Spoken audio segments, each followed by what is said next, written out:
What's good? What's good? What's good, baby? It is your boy Trex, the Sports Junkie, and welcome to the NBS Show Super Bowl week.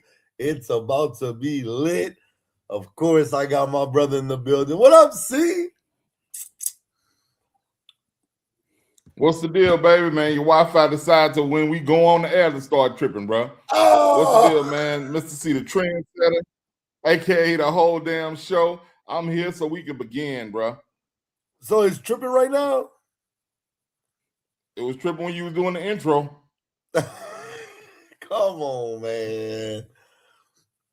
Well, do you want me to run the show or are you going to run it being my Wi-Fi tripping now?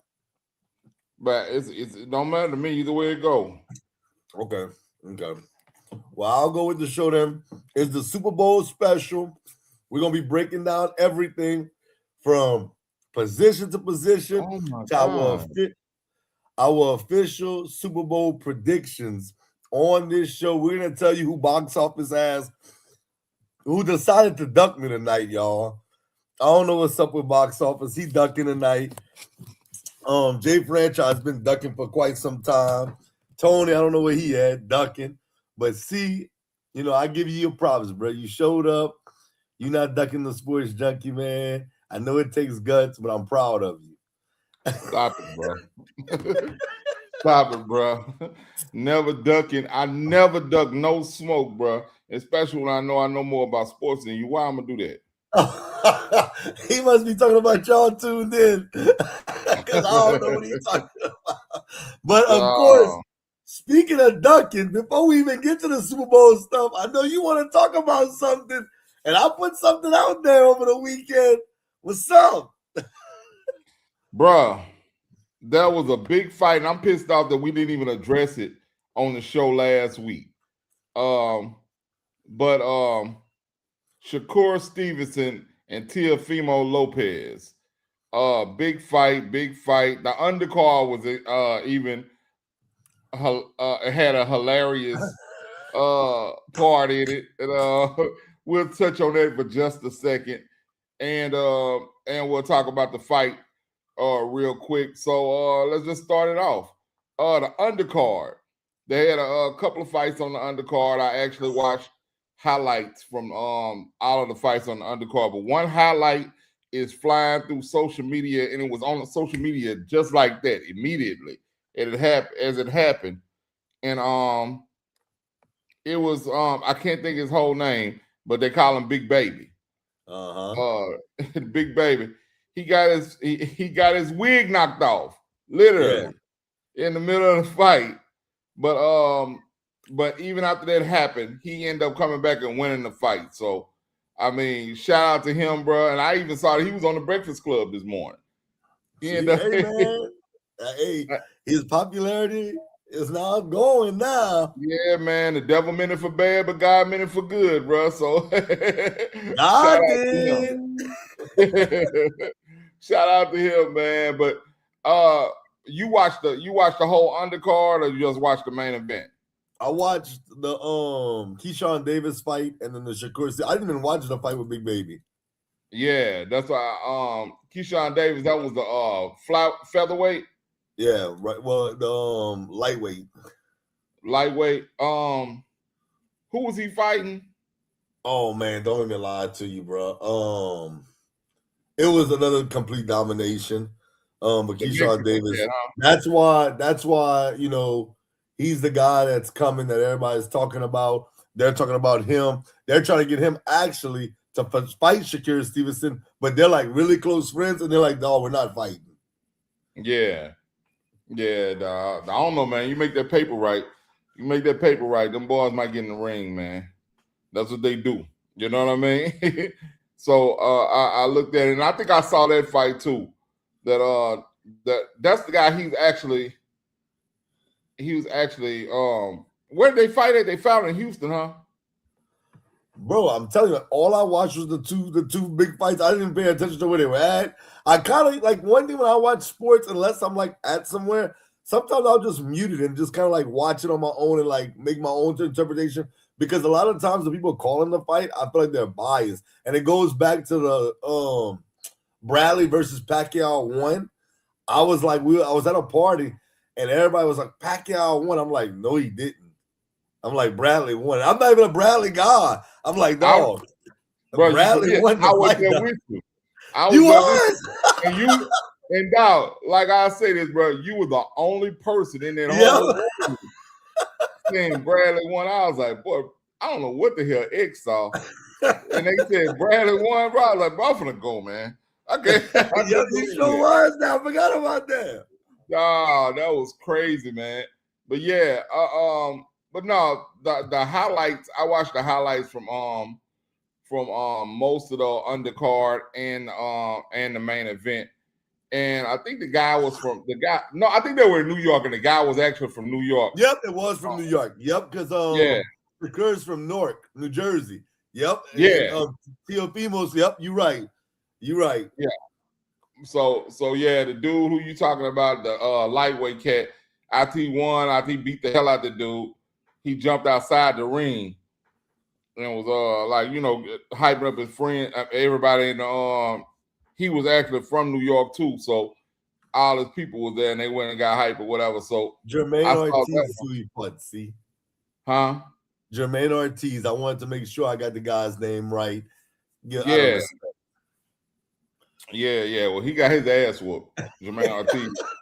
I say that at least you respect him because he ain't get no respect in that ring Saturday.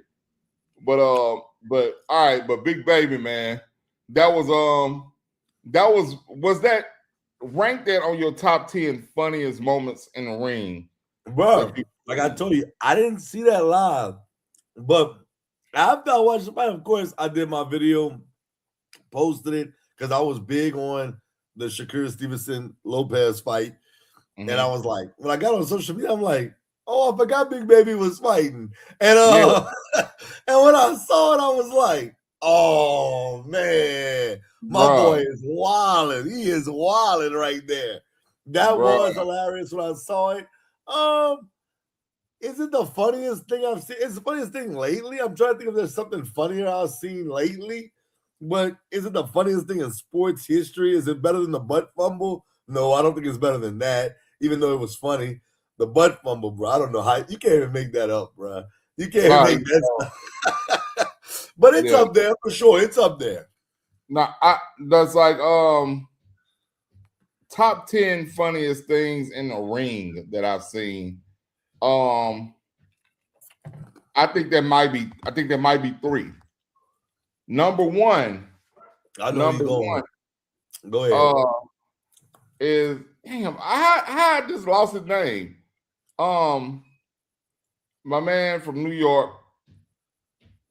Damn, what is his name, man? Oh, I thought you was gonna say Adrian Broner. No, he's 2. Broner's 2.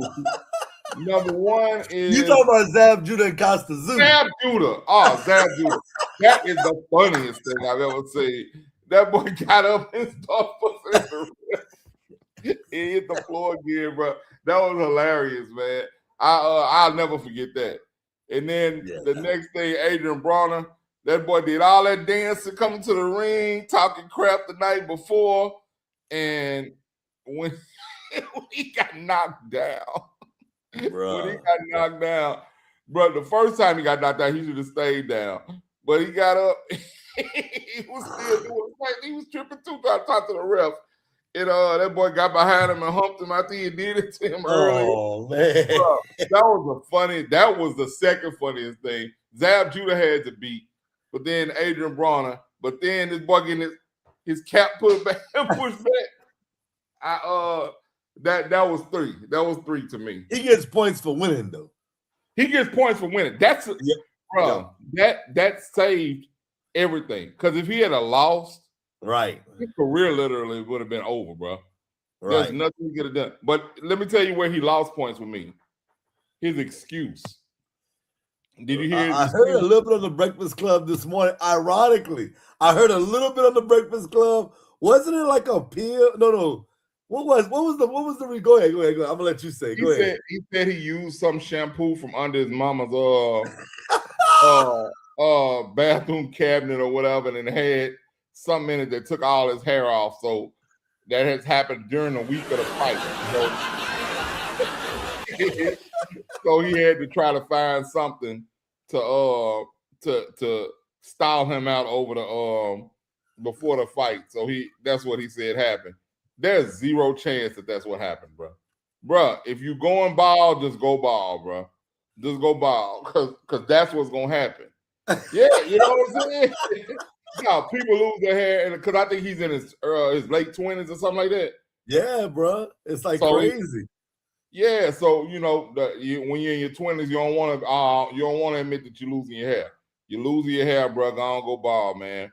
I had a homeboy send me his album cover. He's 45. He said he just dropping his album because he wanted to drop it. He gonna drop an album, and so it was a group track with me and my other homeboy and him. So we just automatically started roasting him because his hairline is way back here. Man. On his thing.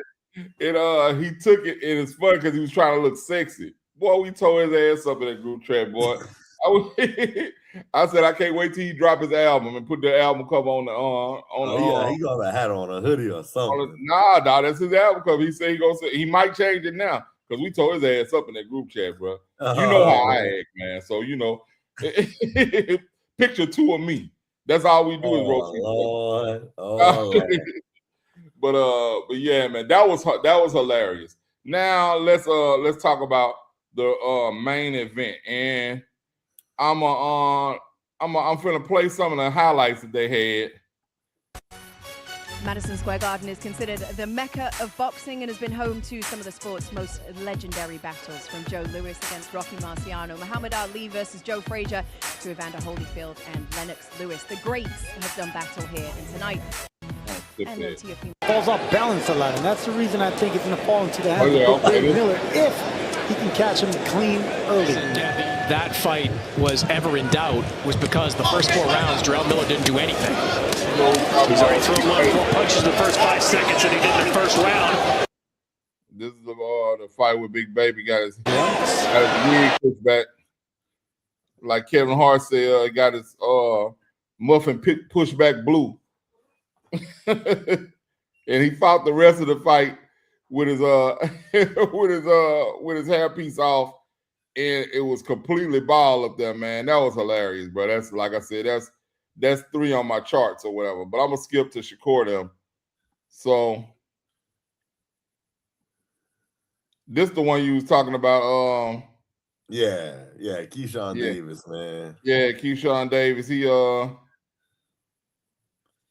He whooped that boy pretty bad, man. And all right, so then we get to Teofimo and Shakur. And what I didn't know is Teofimo had been talking crazy leading up to the fight. Oh yeah, this was a big fight, bro.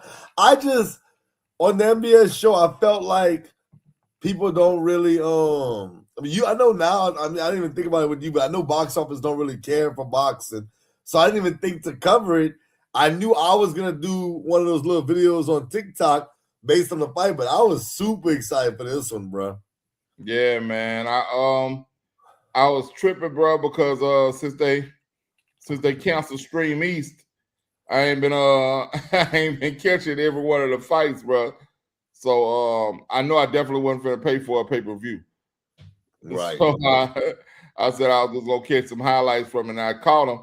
But from what I saw, this was a real easy fight for Shakur Stevenson, and that's what everybody was saying too.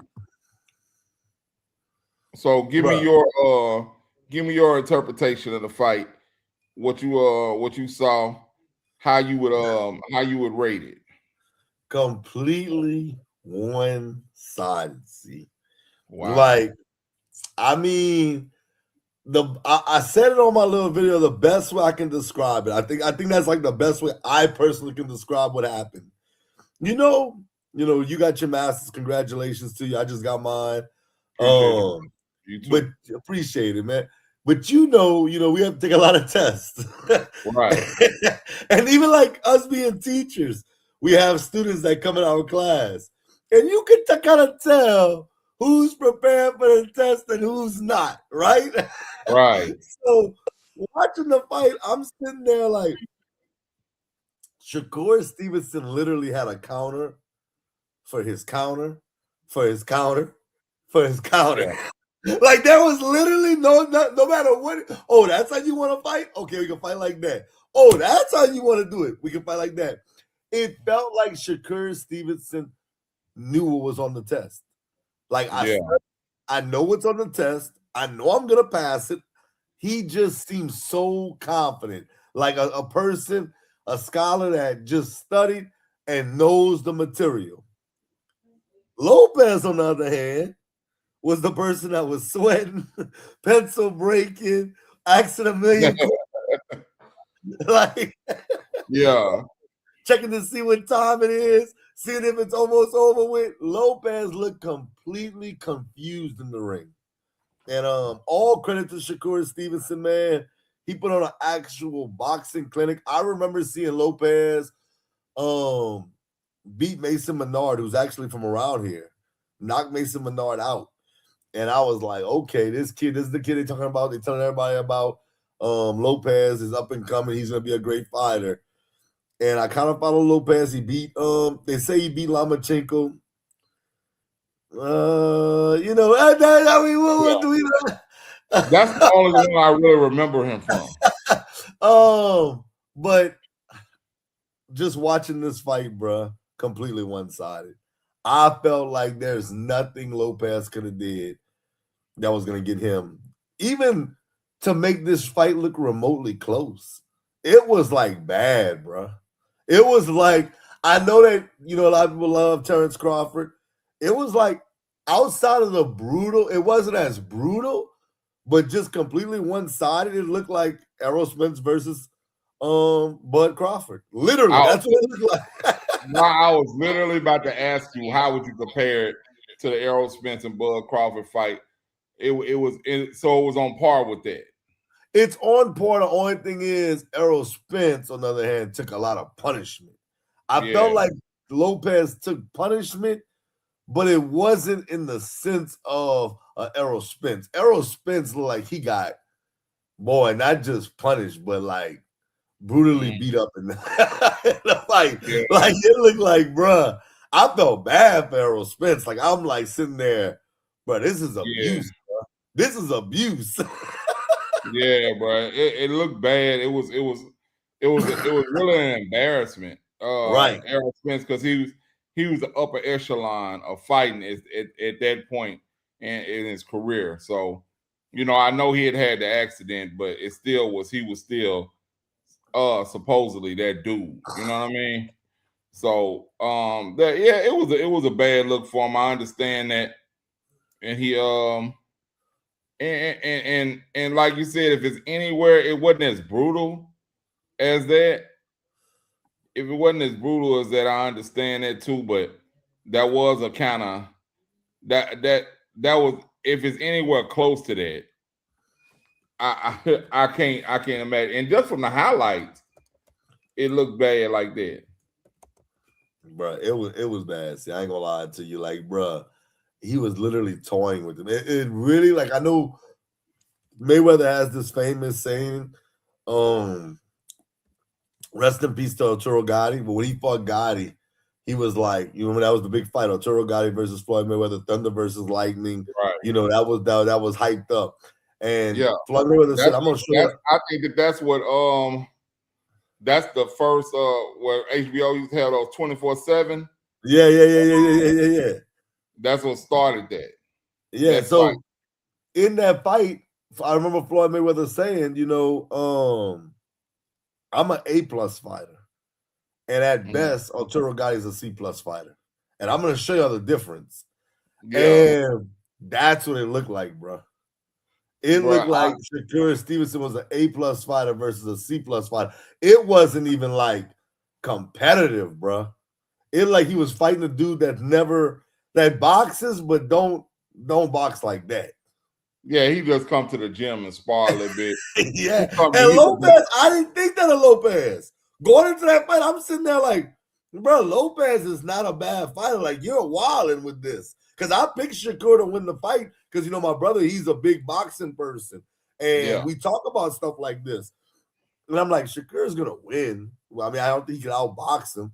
But I don't think it's going to be a good fight. Hell no, it wasn't. Nah. And that's bad, bro. That's bad because, like you said, our partner in crime, Box Office, he's not even a boxing. He doesn't like boxing too much anymore. And he's a big sports guy. He said he's gone to UFC because the fighting is subpar. You know what I'm saying? In comparison. So this is a big fight, and it ended up like that. So, in my opinion, probably the last couple of big fights, because you talk about Spence and Crawford here. We just had Canelo and Crawford, and that was one-sided, if you ask me.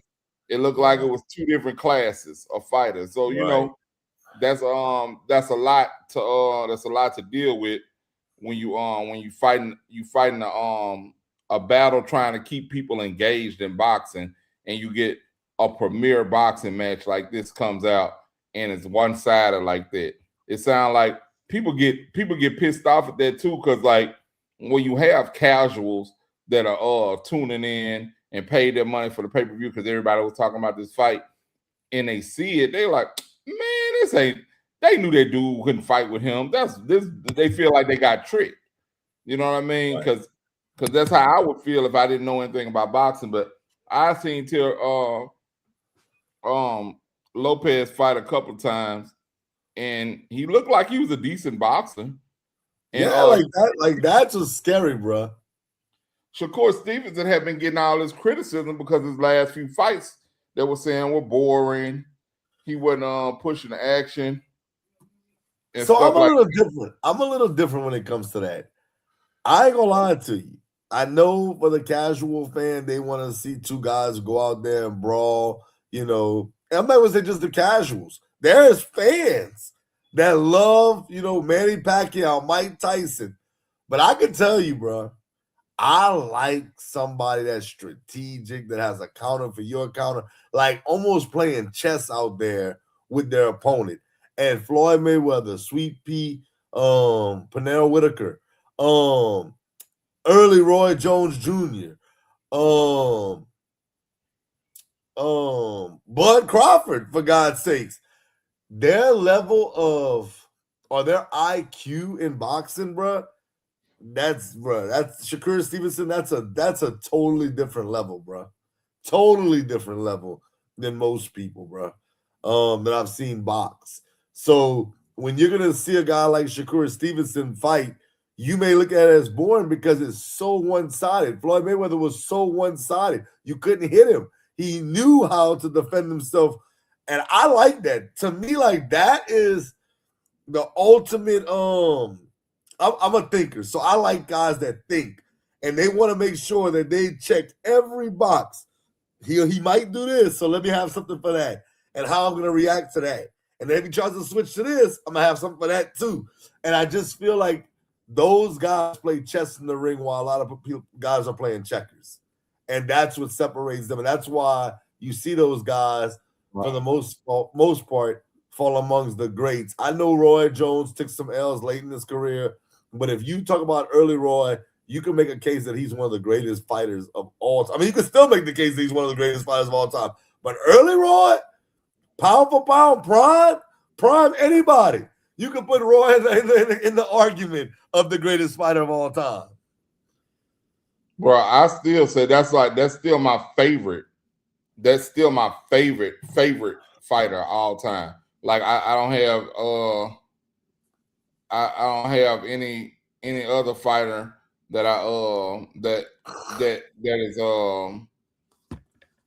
I'm sorry, man. I just read something one of my homeboys passed, man. But, oh man, I'm sorry to hear that, bro. Dang, boy. Yeah, if man. you need a minute, bro, I can hold it down for a second. If you need time, bro, I got you. Dang, bro. Yeah, give me a second, bro. Give me a second. I got this. I'm gonna talk a little boxing. I'll wait for you. If you don't come back, I'll just give my predictions, bro. Take your time. No rush. I got this. Yeah, just give me a second. I'll be right back, bro. All right, brother. Yeah. All right. So, as far as this, first of all, let's pray for C, man, and his friends, his friends, his family of his brother or his friend. Never easy to see, never easy to hear, So definitely thoughts and prayers with seeing his friends and definitely his friends' family. I know, this is not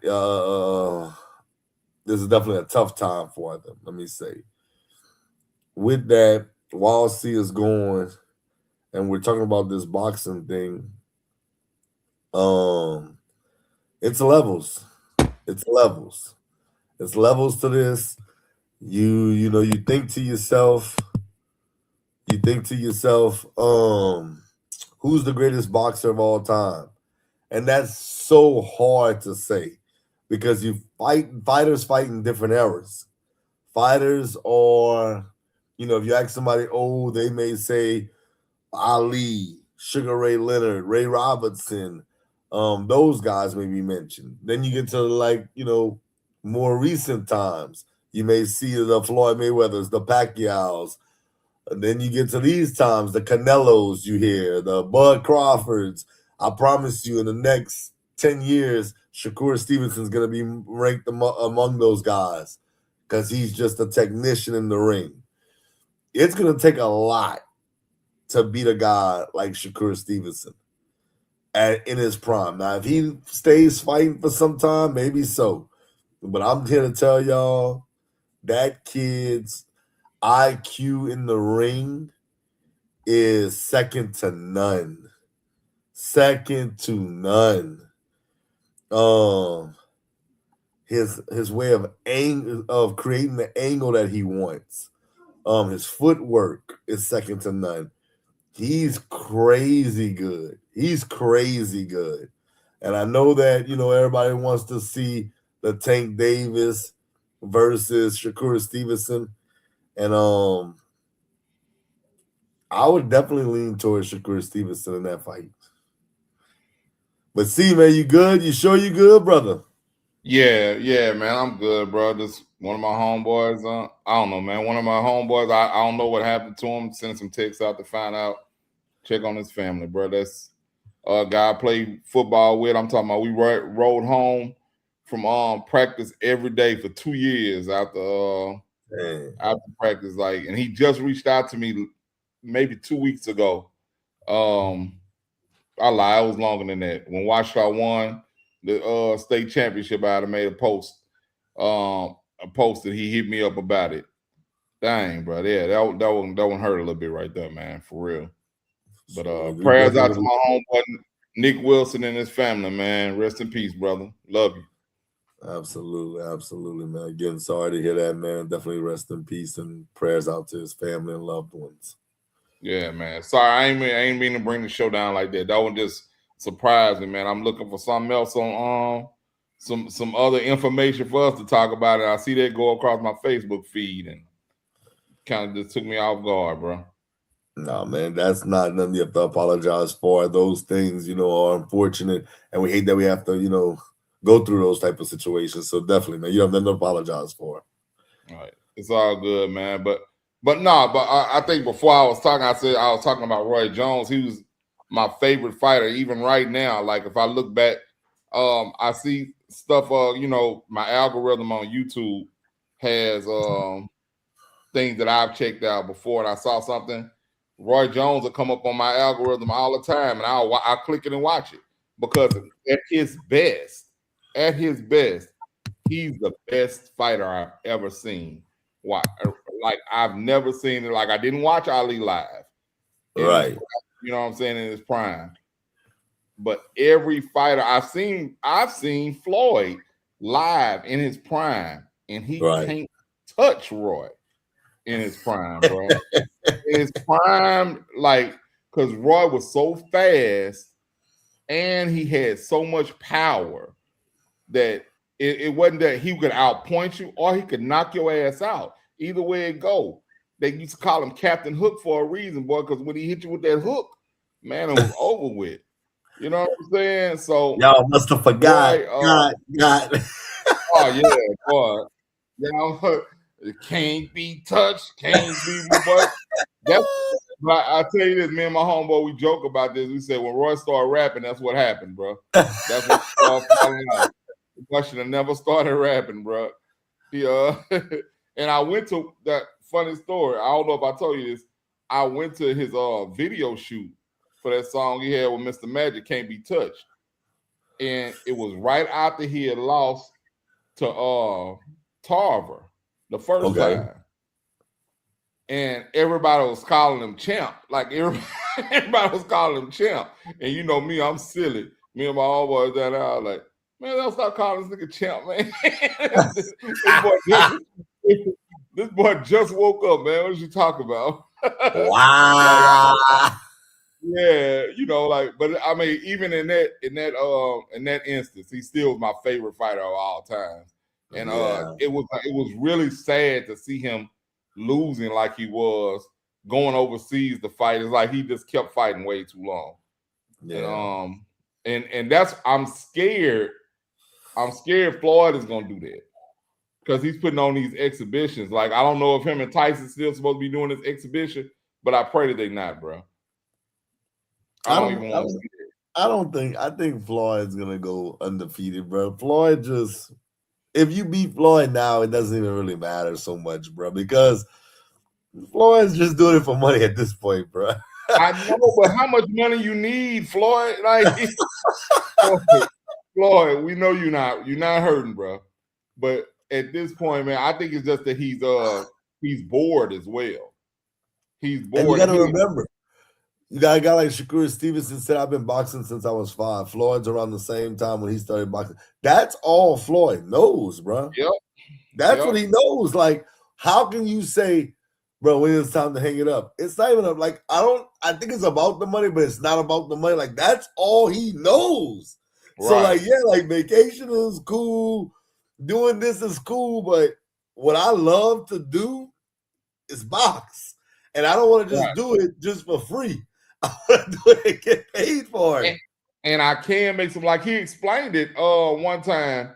He said, man, they got all these other professions. People get to do it till they can't do it no more. He said, why I can't do it if I can still do it and people will still pay to see me? Why I can't do it? Right. He said, why I can't do these exhibitions? I was like, yeah, that is true. But the one against Tyson, like, I just don't want to see that, bro, for neither one of them. Bro, and real quick, since we on the boxing stuff, I use this example. I think I said this last week. I use the example with my students because all them kids, they love NBA YoungBoy, right?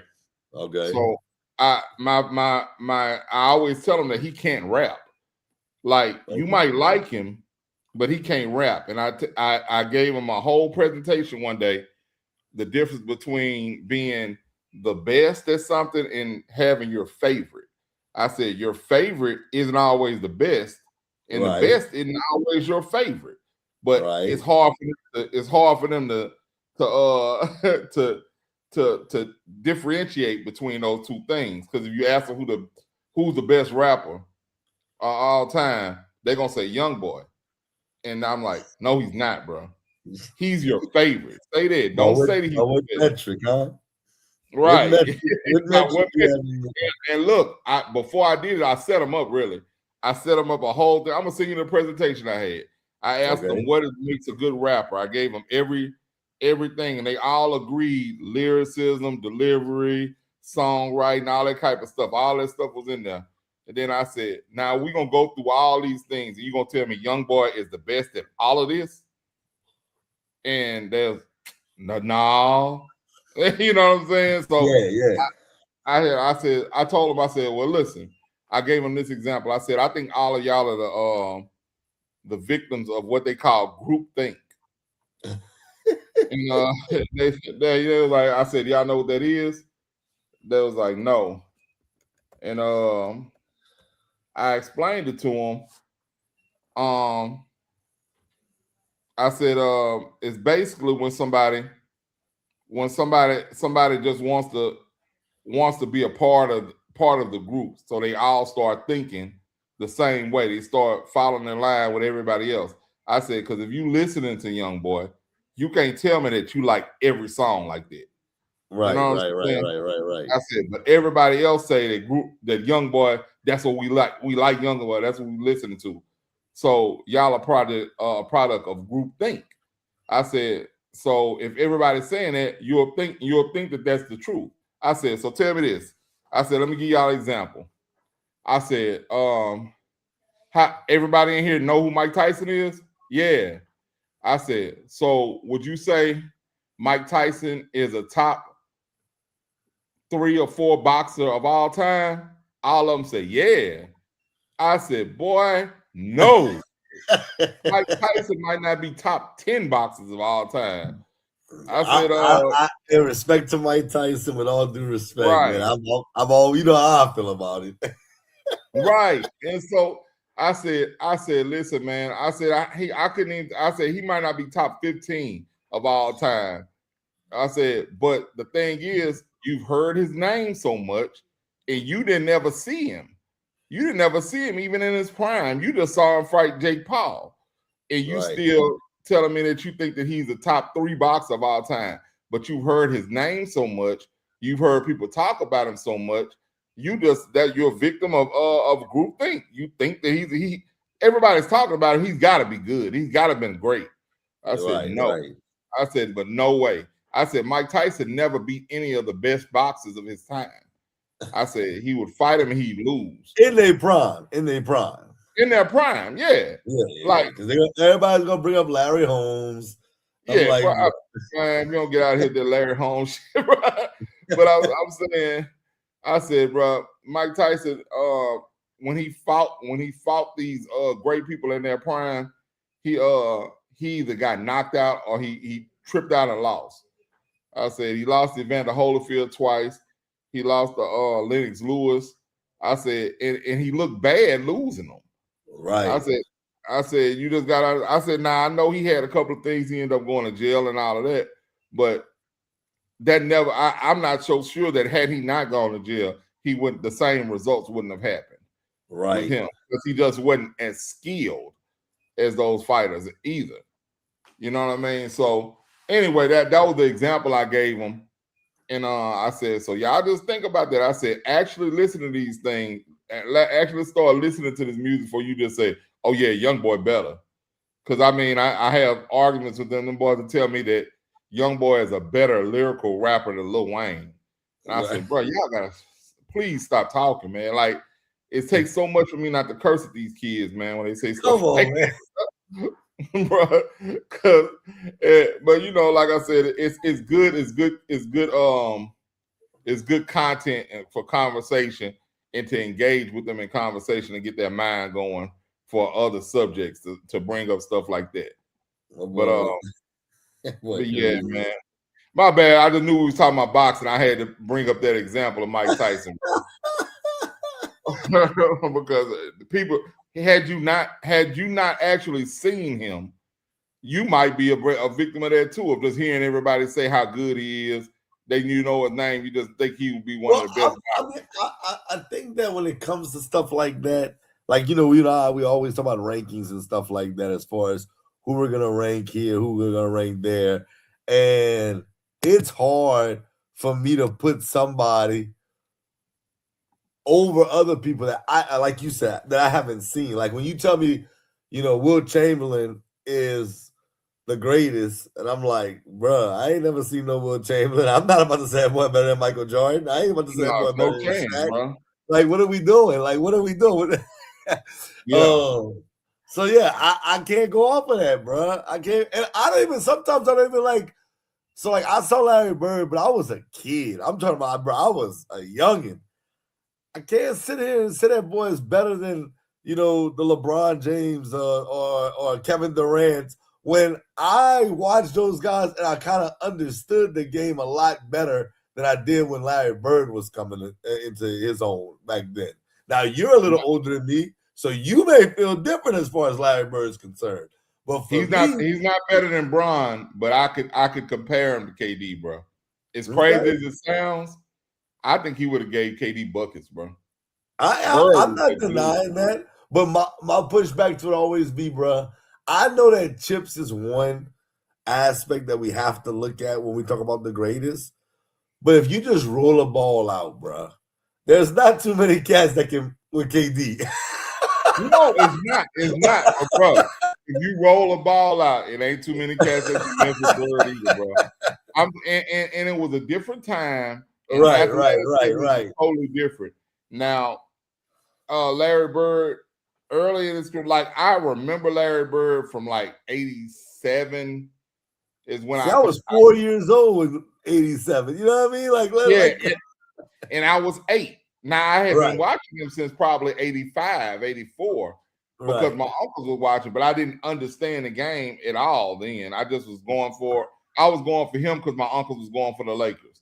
So I'm gonna go for the green team. If y'all going for him, I just want to argue with my uncles. You know what I'm saying? So I actually started watching him. I was like, God, dog, boy, this white boy is killing them.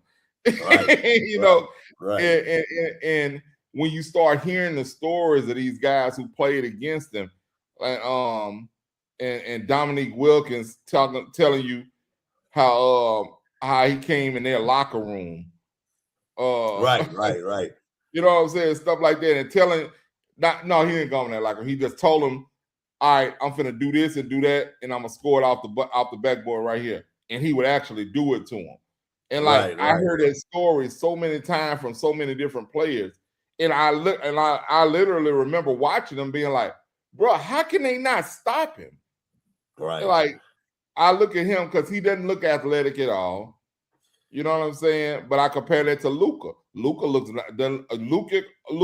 Jokic don't look athletic at all.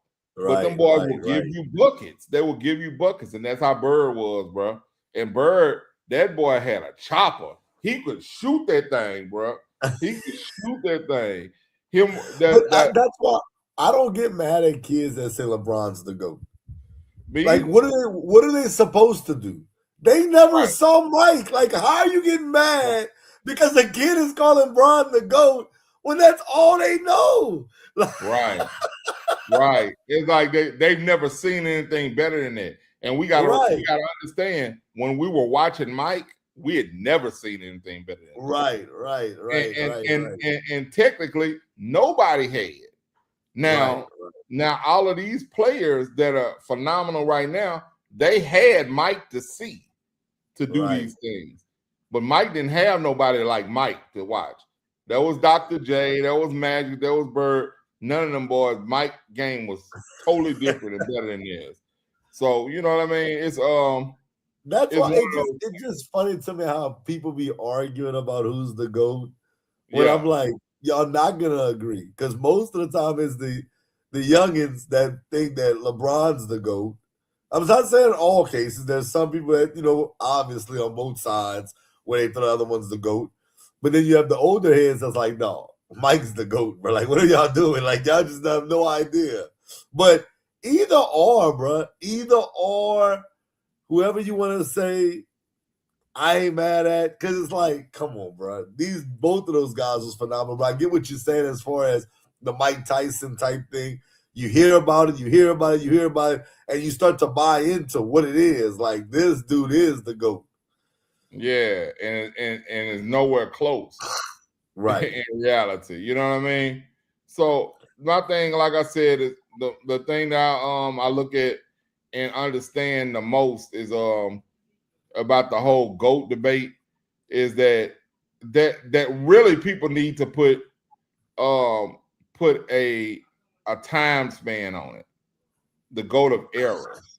It's like you can't compare them. The errors were just too different, bro. And that's what I always say. Because I'm 46 years old. There's no way I'll ever call LeBron the GOAT. But I will say this. Numbers don't support my argument at all. You know what I'm saying? So let me say this for all my Bron fans out there, because I loved Bron. Before he went to the Lakers, that was my dog. I just don't like the Lakers. So, I can't support the Lakers. That's not my team. But here's what I would say to all the Bron fans out there. Numbers, and I know you like, well, X, That's not fair, but I think you're gonna agree with me once I tell you this, right? Numbers can't be the end all be all, bro. It can't be. It can't, because at the end of the day, numbers is a portion for sure. Championships are a portion, but now eye test. You know me, I'm big on. You can't tell me what I saw my own 2 eyes. And here's what I tell everybody out there. Barry Sanders' numbers will never be what Emmitt Smith's numbers are. But you'll never make me believe that Emmitt Smith's better than Barry Sanders. I'm just not gonna believe that. I watched both of them their entire career. You're not gonna tell me, and that's no shade to Emmitt Smith. That's how I view Bron. Bron versus Michael is like that for me. I think Bron is phenomenal. And what he's done is phenomenal. Emmitt Smith was phenomenal. But dog, Mike and Barry just different, bro. It's just different. That's just me though. And I don't say number. I mean, like I said, I don't think numbers are the end all be all. But I think that they do have a lot to do with it. They do have a lot to do with it, and it's in context. When used in context, you can't use them. You can't use them because I wish box office. Feel like it. Yeah. You can't use it when it benefits you, but you don't want to say. Right. So I mean, I look at it like a lot of LeBron's records. They say all those are longevity records. All right, you can call them longevity records if you want to, but every player had the chance to play that long. Why didn't they? But that's how I view Emmitt Smith. Emmitt Smith played for such a long time, right? That it's going to be hard to catch anything that he did. But it's also it's not even just that. Emmitt Smith was a great running back. Don't get me wrong. I think that's what people are saying. Like they give Bron his flowers, and I'll even say this: if somebody told me Bron had the greatest career, I have no issue with that. Like that is a fair argument. Bron, you can say literally had the greatest career, and even if you think he's the best player, that's okay. I'm not mad at that either. But according to Truex, the sports junkie, Bron might have the best career. The greatest player I ever seen play is Michael Jordan. And that's just now I will say that Bron that I saw versus Boston in Game 6. Now that's a different animal right there. That's the greatest performance I've ever seen. You can say flu game all you want to, but I ain't never seen no shit like that Bron did that game. That was crazy. If Bron played his entire career like that, but you would have no argument for me. I'm sitting there like, boy, ain't no damn way. Ain't nothing better than that. Yeah, bro. But my point was like people can say that it's a longevity record that he got, and the thing is, everybody had the same opportunity. Why Michael Jordan only played 15 years? That's him. He won't smoke cigars and drink whiskey. Bron ain't doing that. Bron's spending $1 million on his body every year. And making sure he's able to continue to play. And when you look at those records, Bron did it. If you compare games to games, Bron still is ahead of these guys. You know what I'm saying? It's not like that's why I look at that. And then when you say Emmitt also he also was on a great team. He had the greatest offensive line that the NFL has ever seen, arguably. You know what I'm saying? And Barry Sanders was running behind me right now in the shape I'm in right now. You know what I'm saying? Like, there's no way Barry Sanders, if he had Emmitt Smith's line, wouldn't have played longer and crushed the record books, because he did that behind no line. He did it behind junior varsity high school line. You know what I'm saying? But even like now, see, like that's what's crazy about Barry Sanders. Like I think there's dudes that's really good that's coming to the league, but I'm still yet to see somebody run like Barry Sanders. Like that's what's crazy. You see guys, and you can kind of be like, oh yeah, he kind of remind me of this guy. Who the hell reminds you of Barry Sanders? Nobody, bro. Bro, you know, I can say the closest person before they actually started playing that I say everybody kind of thought was going to be the Barry Sanders. What you saying? You probably don't. Is Reggie Bush, bro. I knew that's who he was going. I swear to God. I think everybody thought that Reggie Bush was going to be the next Barry Sanders because him in college, bro. Wow. When we got the chance to draft Reggie Bush, bro, that was like one of the happiest times to that date.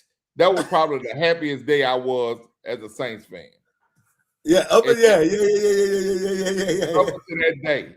Like I had never probably been happier than that day as a Saints fan when they the day before the draft when them boys signed Mario Williams. I said, boy, what? Boy, we was in New York for the draft. Dog, this is a true story.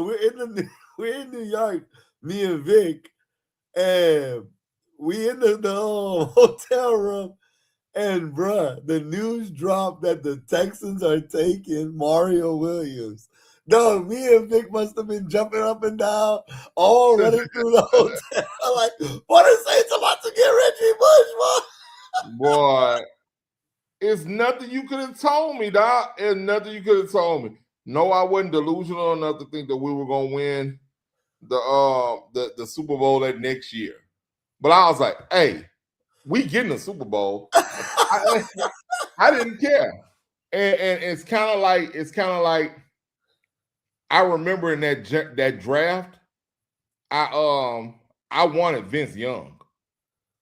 I wanted Vince Young, and I was actually pissed off that we had scooped up Drew Brees in free agency before the draft. I was like, man, this boy's shoulder's shot. Why the hell did we get him? I said, and I was like pissed off going to the draft. I said, so now I know we're not gonna get Vince Young. I know we ain't gonna get it because we done signed this bum. His shoulder all shot. Miami ain't even want him. What the hell we gonna do with Drew Brees? Boy, was I wrong. God dog, I was wrong. But that was like the best. That was the best thing that could have happened. I remember I was at work on the air. I interrupted a song and told everybody that on the radio. And that if you do anything in radio, that's one thing you don't do is interrupt the song. I interrupted a song or risk getting cussed out by my boss because that's what she used to do. She used to call and cuss me out when I do something crazy. I interrupted a song and told everybody that happened. And boy, that was dope. And like I said, I thought that he was going to be and Reggie Bush, he had a great career. He had a great career for us. You know, he was more productive on other teams, but he played the role that we needed him to play. You won a Super Bowl with him. Yeah, won a Super Bowl with him. He wasn't our primary running back at the time, but he definitely played the part that he needed to play for our team. Right.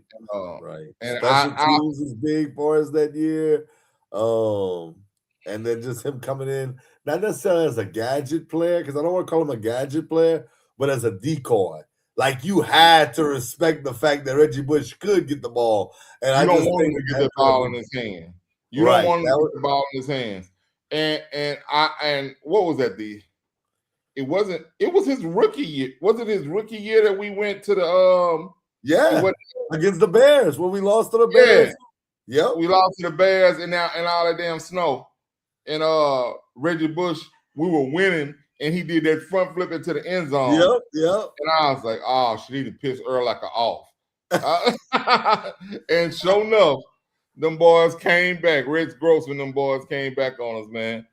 But that was still, like I said, he's one of my favorite Saints to this day. Number 25 is always gonna be Reggie Bush to me. Yeah, I ain't mad at that, bro. Yeah, man. But we done got all our subject, man. This is supposed to be our Super Bowl special, and I done took us into a total different place, bro. Let's talk about it. It's time. It's time. It's Vader time. Nah, it's time for the Super Bowl special, bro. And we're gonna go and jump into it. But before we jump into it, we have a new segment here on the NBS Show. It's called What Had Happened Was. And what we're going to do is we're going to explain. The subject today is who we picked for the Super Bowl. And what had happened was the reason that our Super Bowl pick didn't come true based off what we actually picked and what actually happened. So with no further ado, let me get our graphic up here right quick.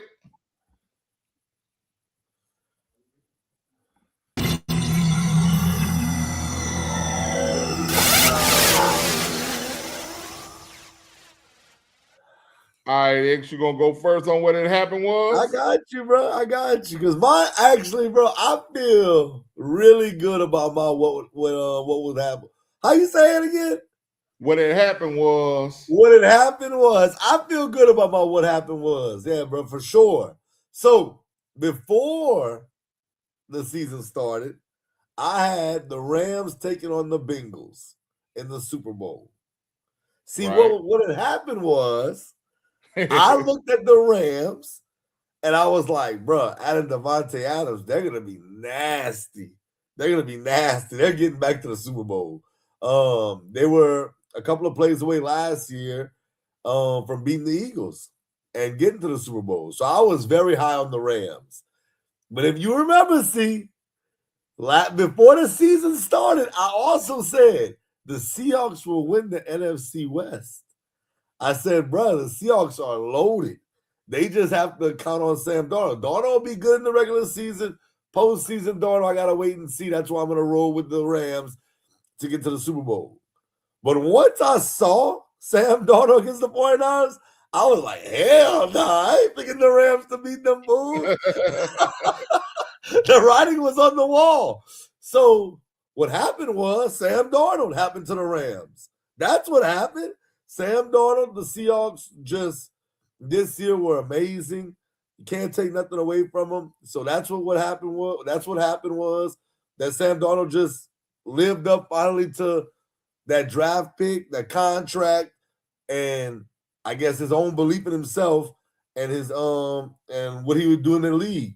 And he played great. So that's what happened on the NFC side. The AFC side, it's real simple.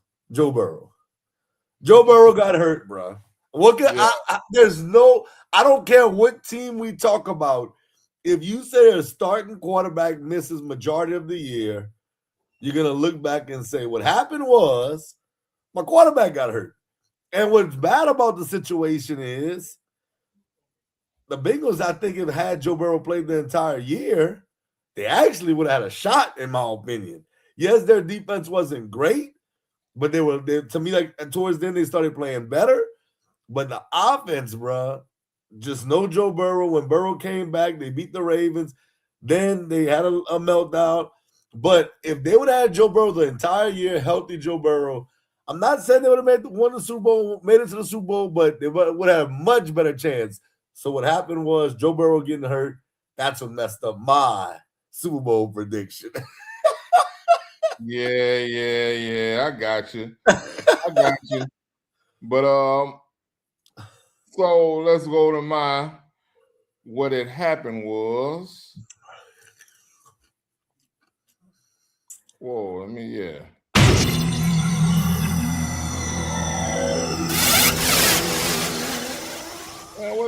Why the graphic ain't showing? All right. Anyway, man, what had happened was this week is about my Super Bowl picks. Now, if you've been tuning into the show, you know I picked the Ravens and the Lions to make the Super Bowl. Well, neither one of those damn teams even made the playoffs. And what had happened was I'll start with the AFC, the Ravens. Lamar Jackson got hurt, bro. That's a fact. It's simple. The Ravens go and stay and go with live and die with Lamar Jackson. So after he was out, he missed what, 6 games? Yeah, something like that. He missed a lot of games though. Yeah, they didn't have an adequate replacement for him initially. They got Snoop Huntley in late, and they end up winning a couple of those games. And Derrick Henry actually woke up, so they end up winning a couple of those games. And they were all the way until I think the last game of the season, they were almost make the playoffs. And I was saying if they made the playoffs, they could have a chance to make a run at this thing, because you can't tell me that had they gotten the playoffs, they couldn't have upset a Denver Bronco team or a New England Patriot team in the playoffs. So that's what had happened was on the AFC side. Just like he said on his it was injuries to the most important player on their team. That's Lamar Jackson. Now the NFC is a little more complicated. All right, the Detroit Lions. Now I picked them because they looked so good last year. This is before the season started. They looked so good last year, and I think that Washington just ended up upsetting them. I made a post that got thousands of people commented on it that Jaden Daniels didn't get the script that they were supposed to lose to the Lions, and he didn't get the script, so he went ahead and beat the Lions. And I thought that was just a fluke. I thought they were gonna come back and do better this year and make it to the Super Bowl. Well, what had happened was them boys lost their offensive and defensive coordinator over the summer, and it looked like it. I didn't think it was going to be such an important thing. But offensively, they actually started coming back around. But defensively, they look like trash. And it just was not the same team. They had most of the same players. But, I mean, they just looked like trash when it came to the actual playing football games, man. They would look good one week. I had Jared Goff as my fantasy quarterback in a couple of leagues, and he'd throw like 4 touchdowns in a game. Then the next game, he can't throw for 200 yards and no touchdowns. And if you had Jeremiah Gibbs in your fantasy league, he did great some games. Or you put a parlay, you put a bet in for him and score a touchdown. He was scoring a touchdown pretty much every game until he wasn't. And I'm like, damn, boy, who are these guys, bro? So it was like they were such an up and down team.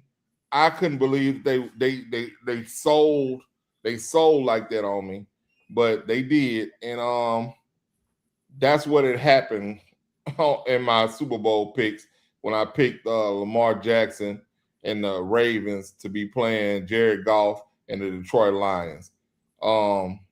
Just everything that could go wrong went wrong with those two teams. But with that being said, let's jump to the actual Super Bowl matchup for this Sunday. Super Bowl Sunday, we got 2 teams that I don't think anybody actually predicted to be, if you weren't fans of this team, being in the Super Bowl. The New England Patriots versus the Seattle Seahawks. And before we get to our picks, man, let's set the table for this game. How they got there, and what we can expect from this game. You want to do the recap on how they got here, man? Yeah, I mean, we can. I mean, you want to start which side you want to start on? Let's start on the AFC. Okay. On the AFC, we had who did the Patriots play in their first game in the playoffs? The Chargers. They played the Chargers. That was light work. That was light work. They ran through the Chargers real easy, and since they had home field advantage, they didn't have to leave, and they had the next round game. Who they played next? The Broncos. That wasn't the AFC Championship, huh? Yep. That was the AFC Championship, so they did. Hold on. Yeah. No, I lied. Yeah. Wait, hold on. I'm tripping. Hold on. I'm gonna pull it up. I'm tripping. Yeah. Wait. Yeah, the Broncos the 1 seed, the Patriots the 2 seed. Right. The 3 seed was the 3 seed? Patriots. The Colts. Not the Colts. The Colts didn't make the playoffs. I'm tripping. No. The Texans. The 4 seed was the Steelers, right? Yeah. Steelers was 4. And I know I could be Googling, but I like to know because I know 5 is who? No, Jacksonville. That's who that's who they had to play. Jacksonville was the 3 seed. The Steelers was the 4. The Texans was the 5. The 6 seed was the Bills. Oh man, hold on, man. No, because the Patriots didn't have to play the 7th seed. The Patriots played the 7th seed. They played, that was the Chargers, huh? The Chargers. They played the Chargers. Then who they played the next week? The Steelers? No, the Steelers lost to Houston. Sure did. Man, I'm gonna put up the playoff bracket, bro. I'm tripping right now. NFL playoff bracket. All right, let me get this, bro. Let me get this. Because I'm tripping right now. I ain't gonna lie to you. Wild card. There we go. Patriots beat the Chargers 16-3. That is correct. I knew they played the Chargers. Then they turned around and beat the Texans. Remember, that was the game that C.J. Stroud sold. They could have won that game, but C.J. Stroud played like, bruh, some trash. And then finally, they beat the Broncos and Stiddy. Yeah. So their road there, they beat up on a beat-up Chargers team who've been struggling, just with a lot of injuries. Then they beat up on a Texans team that the defense is definitely elite, but C.J. Stroud had like 4 or 5 turnovers in that game, killed their momentum. And then in that last round, they beat up on a backup quarterback. So I feel like the Patriots' road to the Super Bowl was, I'm not going to say easy, but it wasn't as tough as it maybe could have been had Bo Nix been healthy, had C.J. Stroud at least, limited the turnovers to 1 or 2. Golly. That boy was throwing that shit. He was throwing it. That boy just giving it out. But throwing that wham in a circle, boy. It's crazy out there. Yeah, so, I mean, shout out to the Patriots. They did what they were supposed to do. Let's give them their credit for that. Right. So the Patriots, they beat, like, you can't do nothing but beat who in front of you, and it ain't your fault if they got injuries. So I ain't mad at them. Right? All right, so then let's go over to the other side. The Seahawks were number 1 overall seed. Number 1 overall seed. But I'm going to actually go back a little bit into the season. They had to play the 49ers for the number 1 seed. Not the 49ers, the Rams. Right. Well, no, they had to play the 49ers. The 49ers, you're right. But I'm going to go back I want to go back to the Rams game. All right. The Rams game, they needed that game. Maybe one of the best games this year. And they beat the Rams. Then they turned around and played the 49ers for the division. Beat the Niners. Then the Niners beat the Eagles. And I was like, bruh, Niners might be straight, bro. Straight. Shit. They got the Seahawks. The Seahawks didn't beat them. The Seahawks destroyed the 49ers. They made a statement after going to San Francisco for the division, beating them there. They got them in Seattle and destroyed them. And then they had the Rams again. So you got to look at it like this. The NFC West had 3 teams make the playoffs. 3 teams. and the Seahawks beat both of them twice back to back. Mm-hmm. Then that's not phenomenal because it's already hard to beat a team twice. They did it back to back in order to win the division and then get to the Super Bowl. So 4 wins against division rivals, and not only did they win the division on the road, now they're going to the Super Bowl after winning all 4 of those games. Bruh, that's one of the their run was crazy. Their run was crazy. And that's why it took a lot for me to become a believer in the Seahawks, and it took them beating the Rams when I don't have a choice but to become a believer. Because even last week I picked them. I picked the Rams. Right. I just felt like in those kind of matches, I always go, what team at their best, which team do I think is the best team at their best? Not with injuries, not, you know what I'm saying, suspended players, whatever. At their best, I just felt like the Rams were a better team overall, but I was proved to be wrong. And it was an awesome game. It was an awesome NFC Championship game. It could have went either way into that fourth quarter. That fourth quarter, they set themselves apart as the better team. And now you got Sam Darnold in the Super Bowl, and you got Matt Stafford at home watching it. Yep. When you ask anybody who's the better quarterback, nobody would have said Sam Darnold. That's a fact, bro. But I will say this on the Patriots run. Last week, 2 weeks ago, the Seahawks gave up 27 to the Rams. Yeah. 27 in one game. Brother, the Patriots gave up 26 this entire playoffs. Yeah. The Patriots defense been balling. Hey, this is different. This is different coming in. Hey, them boys over there in Seattle is different. And Lord knows I'm not a Seattle fan. Ever since that Beastquake, I damn near hate them. Right. The only teams I probably hate more than them is the Rams and the Falcons, and that's just because that's our rival.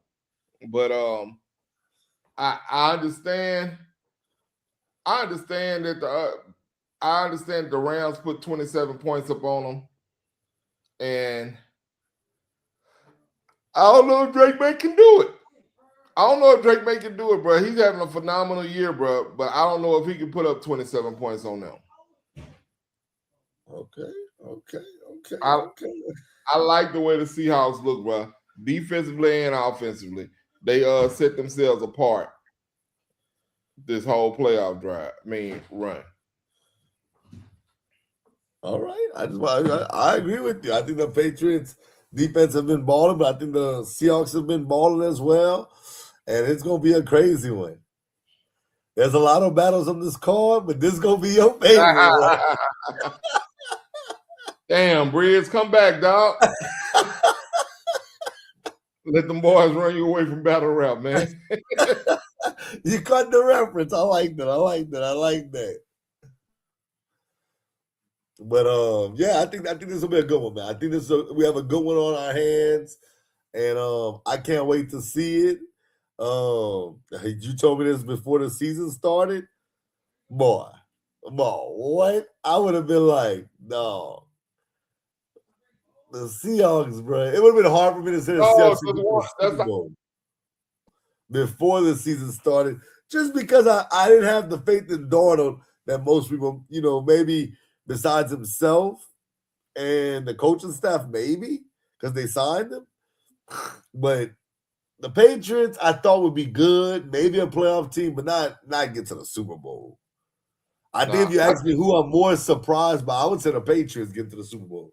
Yeah, me too, bro. I think that we got a homeboy and that playing Cupid League with us. He's a Patriot fan, and I had to give him his props. I told him, I said, bro, y'all rebuild is way ahead of schedule, ahead of schedule. the Patriots. I hope our rebuild go this fast too in New Orleans as his did in New England. He said, because I remember we argued earlier this year before the season started. We were talking about the Patriots coming to play the Saints, and he was like he's just counted that as a win. I said, how can you just count that the Patriots coming in as a win? I said, based off what? You know what I'm saying? He's about, nah, man, the boy said, we got Pop Douglas. I said, boy, who the hell is Pop Douglas? But I wrote to them for an hour about that, bro. Bro, y'all crazy. We talking about Pop Douglas. And Pop Douglas came in there and shined on our ass in the game, too. He should have said just Drake May, bro. Drake May. Shout out to Drake May. He had a really good I would have never, if you had told me Drake May was going to have this type of season, I'd have said, bro, you are high. I would have said he's no way he's going to have that type of season ever in his career. Because I for one, I thought Drake May was going to be a bust coming out. Yeah, coming out, I did too. I ain't gonna lie. I thought, bro, it would be bad. I thought coming out, it would be bad. Bro, you ever heard of 6 degrees of separation? No. Okay, it's like when they have this ties into this, and this ties into that, and that ties into this. Okay, yeah. I think now that you said, the more I'm thinking about it, I think I did maybe hear about that before. Yeah, so that's like an old movie. I never saw the movie, but the reference I get because it is explained. All right, so I always think about how things fit together. How crazy is it that Drake May came from North Carolina, goes to New England, and Bill Belichick goes to North Carolina as their head coach? That's crazy. That's crazy, bro. That's crazy. It's like it's one of those things that is like they don't really. It's nothing that has. They don't intertwine with each other. It's not any way related in the fact that this happened because this happened. Right. But the fact that connection is there is crazy. That's a fact. That's a fact. All right. So we want to break down every position. Oh no, what was your second question? You said the road to get in. Then what was the other question? No, I just said we're gonna start with their road to get in. Okay, well, we got there. So are we breaking down position by position, or what are we doing? Let's do that. Let's do that, man. I don't have it right here in front of me. Let me get it in front of me. All right.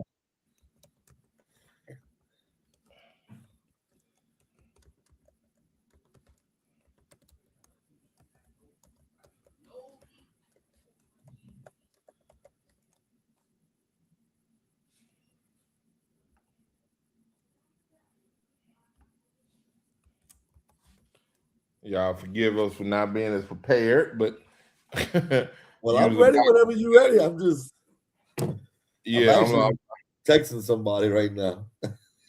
Yeah, okay. All right, so we're gonna start with running back. Let's start with running back. Who has the edge there? They got Kenneth Walker III for Seattle. And the Patriots have Trayvon Henderson and Ramondre Stevenson. Who you giving the edge to? All right, so Kenneth Walker was my running back in fantasy. Obviously, I lost in the championship game. Kenneth Walker didn't do not a doggone thing for my fantasy team in the championship game. Zach Charbonnet got hurt. Now Kenneth Walker looks like Kenneth Walker at Michigan State. It's like ridiculous. Yeah. But I'm going to give the edge to the Patriots just because I think that what Ramondre Stevenson brings to the table, and then Trayvon Henderson, if he gets a little room, he can take it to the house. I just think that two-headed monster. And I know it's not quarterbacks is not included, but if you include Drake May's scrambling ability, I just think that overall running game will be a little bit better than the Seahawks running game. Okay, so you're gonna take the Pats running game over the Seahawks. I think I'm gonna agree with you there. I'm gonna agree with you there.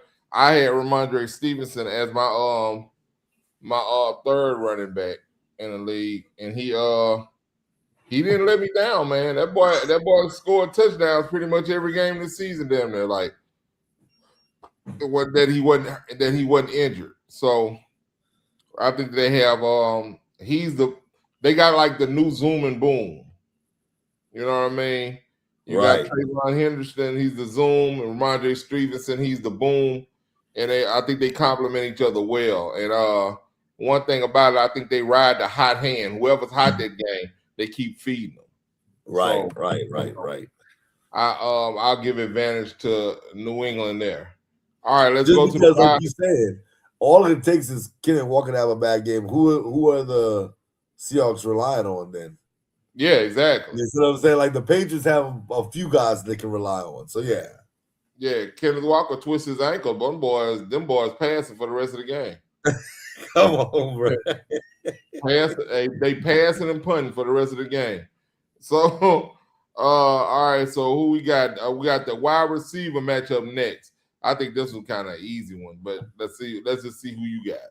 We got the Seahawks with Jackson Smith and Jigba, Cooper Kupp and Rashid Need for Speed Shaheed. And the Patriots have Stephon Diggs, LSU's own Kayshawn Boutte, Mac Hollins, and Demario Pop Douglas. Okay, so we're not including tight ends. We're just including just wide receivers. Just wide receiver. Yeah, I got the Seahawks, bro. What are we talking about? Cardi B don't be mad at us. Oh man! Shout out to Cardi, but dog, no, this one. Yeah. This one, I mean, at all levels, when you think about it, number one versus number one, you're taking JSN over Stephon Diggs. Number two, whoever you want to send a Seahawks number two. I mean, because I think it's a different type of game Cooper Kupp brings to the table versus Shaheed. But I mean, both of those guys can make plays in different ways. So yeah, I just think that as a whole, these three are just dangerous, bro. So I'm going Seattle. Yeah. Cardi, that's cute and all, man. And I get it. Stephon, you was crying. They counted you out and all that other stuff, bro. Well, they're gonna continue to count you out in this game, bro, because I'm giving the advantage to the Seahawks.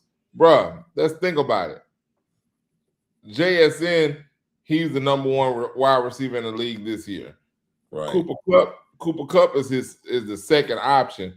He just won the Triple Crown, 2-3 years ago? And damn near, did he set the reception record? Did he beat Michael Thomas's record? No, he didn't. It was close. Yeah, he almost got it. But he's not too many years removed from that. So he's your second option. And then Rashid Shaheed, he is a speed demon, a touchdown waiting to happen at any time. If you just if he hits you with a fake and gets on that 9 route, that fly pattern, you in trouble. Yep. All Sam don't have to do is get it to him. You're not catching him. So I mean, I get it. I see how some people would say. Who I could see somebody saying, "Well, it's better. It's a closer matchup than we're making it out to be." Because Kayshawn Boutte has really played awesomely this year. Mac Hollins has been a great third. And Pop Douglas, he's also had big games this year. But it's just really not close to me, in my opinion. JSN is far and away the best receiver on both of these teams.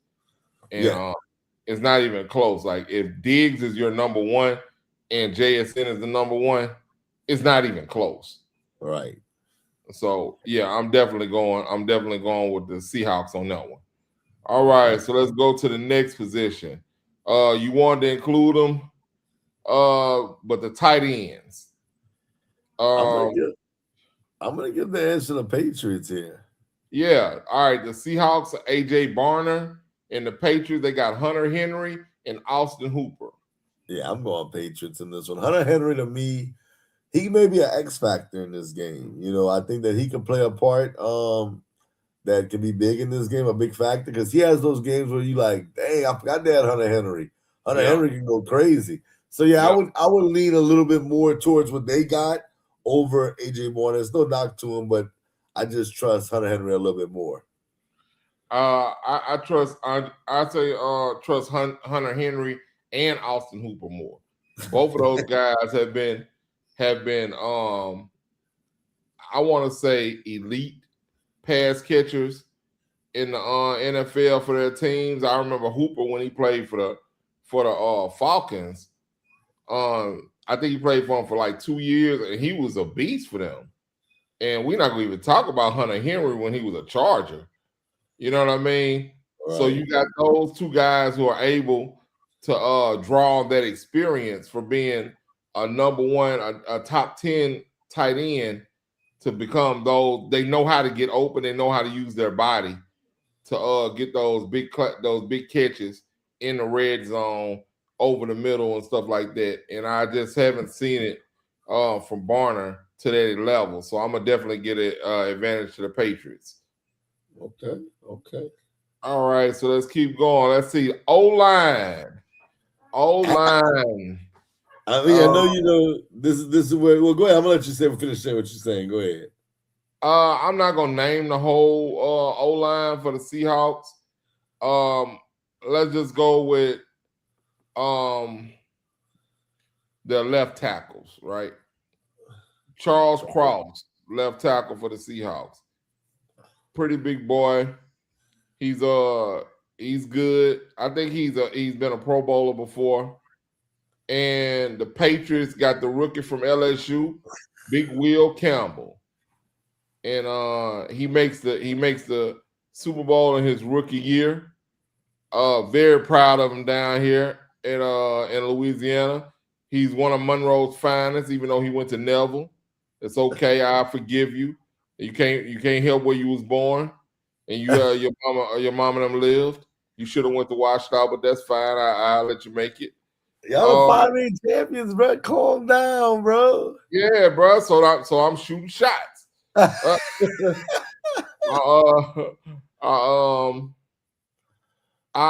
actually give the advantage. Who do you give the advantage to? Let me ask you that. Seattle, for sure. Seattle? Yeah, I'm going to give it to Seattle for a number of reasons.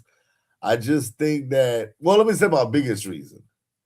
Drake May's been sacked 20 more times than Sam Darnold. And to me, that says a lot. You know, I know that you may say, well, Will Campbell was a rookie, you know, that they've come into their own later on in the year.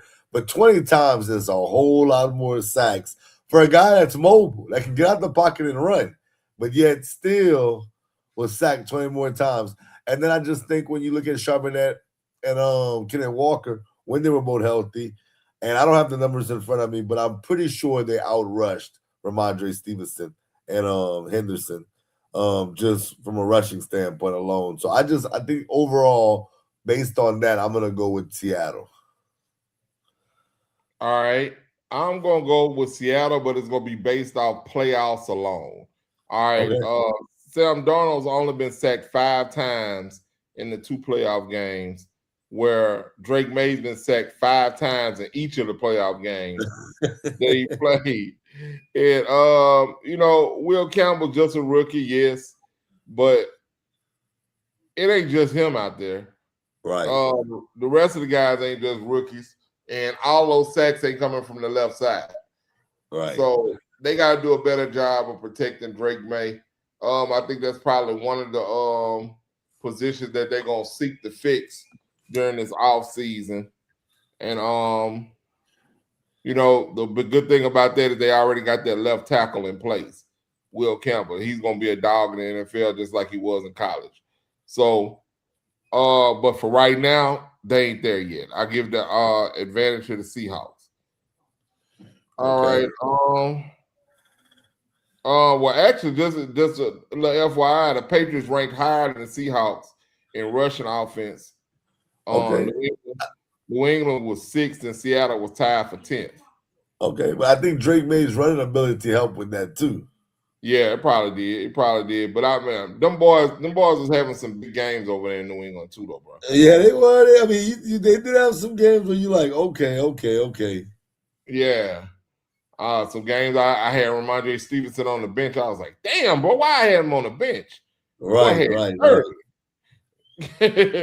But yeah, all right. So let's go to the defensive line and outside linebacker. So that is the quarterback. We're gonna wait. Yeah, let's go before we go to the defense. Let's go ahead and get the quarterback out the way. All right, so you know who we got, man. We got Drake May and we got Sam Darnold. Who do you give the advantage to in this Super Bowl? Come on, man. I got Drake May, bro. I know he's younger. I do, bro. Sam Darnold, I think that if the Seahawks lose this game, it's going to be because of Sam Darnold. It's going to be because if they was to lose this game, it's going to be because of Sam Darnold. Now, that doesn't mean I'm saying they're going to lose. I'm saying if they lose, I just don't see Sam Darnold playing great and they lose this game. I just don't. Maybe there is, but with Drake May is more dynamic to me. He brings a little bit extra to the game. I think that Seattle could win the game even with Sam Darnold not playing great. I think Seattle could win the game with special teams and defense and running the football with Kenny Walker. As long as Sam Darnold don't turn over the ball a lot of times. If he turns over the ball over one time, I think he'll still win. As for Drake May, I think Drake May has to play well for the Patriots to win. I just do. I think he has to play well for them to even win the game. So I'm going to say Drake May just because I think he's more dynamic. I think that if he plays poor, they have no chance, in my opinion. If he plays poor, there's no chance. I mean, I think if Sam Darnold, like I said, if they lose, we're going to blame Sam Darnold, but Sam Darnold will have to play great for them to win. He can literally throw the ball 15, 20 times. As long as he don't turn the ball over, the Seahawks are going to be in this game. So, yeah, I think I'm going to go Drake May with this one. Okay, so you're you're going to go with Drake May, the advantage going to them. Yep. All right. I don't know, man. Your argument sounded kind of more like you going with. Well, I'm saying because I think that Sam Darnold don't have to play great for the Seahawks to win. I think that, but if they lose, they're going to blame Sam Darnold, but he don't have to play great. Drake May has to play really good for them to win this game, in my opinion. Unless Sam Darnold plays terrible. Right. So my question to you is, who's going to play good? Who do you have playing good?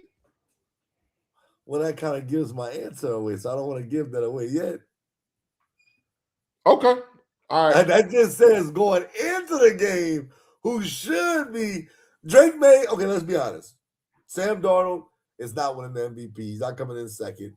Drake May can win the MVP or come in second for the MVP. Yeah. He should be ranked higher. I just think they should be ranked higher. That's not saying Sam Darnold can't outplay him. I'm just saying what I think based on what I've seen this season.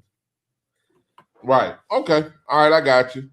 So I look at it kind of different from you. I look at it and I agree.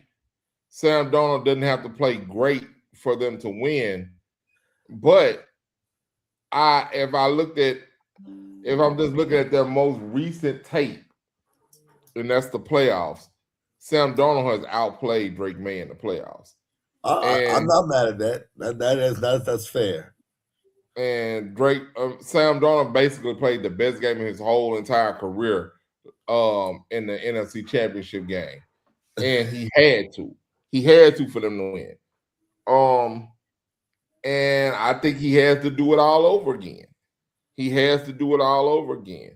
I think the whole football watching world is waiting for Sam Darnold to go Sam Darnold and turn back into the Jets Sam Darnold, who we thought he was.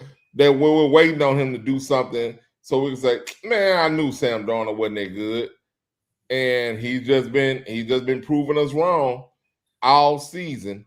As in last year, he was proving us wrong all season to the last two games. And we all were like, yeah, I knew Sam Darnold. Sam Darnold messed himself out about millions of dollars because of those last two games. And he did, but he ended up being supposed to be. We got you. We good? Or is it me that's tripping? Oh. I'm good, or is you frozen? Yo, I'm frozen or good? No, you good now. You good now. Okay. Yeah. I froze. I said, man, what's going on? Anyway, but nah, I think he's gonna get those millions of dollars back that he lost at the end of last season by taking his team to the Super Bowl. And I don't know if you heard, Jefferson down there in Minnesota is pissed off. He's pissed off about them letting Sam Darnold walk, bro, and he's voicing his opinion. You heard his comments? No, but my thing is, why you gonna do that now? Why you do that when they first let him go?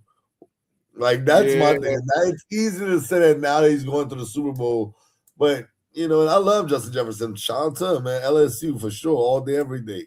But I just feel like, why do that now? I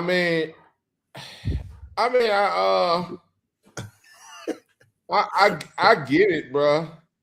And he said, man, it's tough watching him succeed somewhere else. And you look at him saying that, you think that you might. I think if he had actually spoke up for him, they wouldn't have let him go. Right. I think it might be one of those. What had happened was, hindsight being 2020, Justin Jefferson saying like, "Damn, man, Sam was good, and now I'm over here stuck with J.J. McCarthy." Bruh, I should have spoke up. I should have said something. You know what I mean? And you look at him be successful in Seattle, lead them to the Super Bowl after winning 14 games again. And you sitting there, and I think they won 4 games in Minnesota this year. Yeah, it was a tough season for Minnesota this year, my brother. And Justin Jefferson had 500 yards less than he did last season, messing with these bums that they had starting over there in Minnesota this year. So I can understand his frustration. I can understand it. But had he said something, Justin Jefferson, you're the franchise player over there. Had you said, "Nah, man, don't y'all let Sam Darnold leave out of here," they would have kept him, bro. I think that definitely would have been a case. Yeah, you should have spoke up. But anyway, man, like my pick, advantage. I got Sam Darnold. Okay. I got Sam Darnold. I think it's just kind of clicking for him. I think it's finally started. You know how some players, it takes a little time for things to click, but when they click, they click. I think it's clicking for him now. You know what I mean? What's my name up there in Buffalo? Josh Allen. Josh Allen. You know, at first it took a little while for it to click for him, and when Joe Brady became the offensive coordinator, now they're head coach, it clicked for him, and Josh Allen just turned it on. So I think maybe Clint Kubiak has unlocked Sam Darnold. You know what I mean? And he got him to the Super Bowl. Unfortunately, he's leaving as he's accepted a head coaching job in Las Vegas. That's allegedly. They haven't made it official yet, since he still got a job right now in Seattle. But I think Sam Darnold has been unlocked, and he's got the advantage going into this Super Bowl. All right. So you got Drake May, I got Sam Darnold. Yeah. All right, now let's switch to the defensive side of the field. Defensive line, outside linebacker. You got Seattle with DeMarcus Lawrence, tackle Brian Murphy the second. Leonard Williams is the other tackle, and DN Derek Hall, outside linebacker. I can't say the dude's name. Uchenna Wusa. And the Patriots, they got their outside linebacker Harold Landry, defensive end Christian Barrymore, nose tackle Chris Tonga, defensive end Milton Williams. Who you get our advantage to? Clean sweep Seattle to me. Yeah, yeah, bro. Seattle, bro. Oh man, I had the broom out. That's no disrespect to Milton Williams. But Seattle, bro. Seattle's been lights out this year defensively, and I feel like they played in a much tougher division, respectfully. Yeah. So yeah, I'm going Seattle in this one. Shout out to DeMarcus Lawrence, Leonard Williams, and those boys. They've been great this year for Seattle. So yeah, I got Seattle in this one for sure. DeMarcus Lawrence is actually one of my favorite defensive outside linebackers to watch play, bro. He's so athletic and fast coming off that edge. I love watching him. So I'm going with the Seahawks. And I guess I'm trying to look. I actually like Chris Tonga, the nose tackle. I like him for New England, but that ain't enough for me to get him an advantage. That Seattle D line is nasty. They play it, like you said, they play in a better division, and they've seen probably harder competition all year. That this is going to be a little easier for them going against. Statistically, they've been better, bro. Yeah, and then they're going against an offensive line in Seattle. I mean, in New England, they has given up 5 sacks every game in the playoffs. I think they're gonna give up 5 in the Super Bowl as well. Yeah, they've created more sacks. They've given up less points, less yards, and like I said, they played a tougher division for me. So yeah, I'm gonna go with Seattle for sure. Yeah, man. Okay. So D line, we got Seattle both. All right, inside linebacker, you got no longer Bobby Wagner. You got Drake Thomas and Ernest Jones over there in Seattle, and the New England has Robert Spillane and Christian Ellis. Who you got? I got Seattle. Ernest Jones is a monster, so I'm going with Seattle, bro. Yep. Ernest Jones is a monster, and he's kind of the reason why that's why Bobby Wagner ain't there anymore. He's a younger Bobby Wagner, and he flies around the field, man. You look at him, he's very active left to right. Wherever the ball is, you're gonna see him. So I mean, I like Christian Ellis too, but I'll take Ernest Jones over Christian Ellis. So and Drake Thomas is nice too. So I mean, give me the Seahawks. All right, let's go to the DBs, cornerback and the nickels.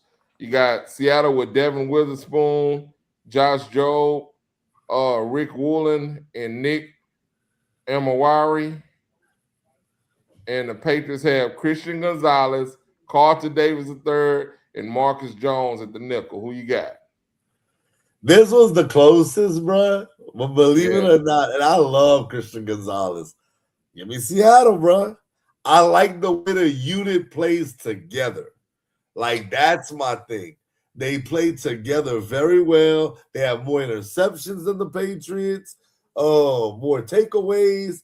They're better on third down than the Patriots. Yeah, bro. I love Witherspoon. I love Rick Woolen, even though he acted a fool getting that penalty.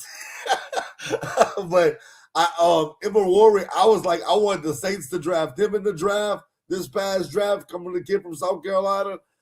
I just think they play with a mean streak, bro, and I like those. I'm going with them.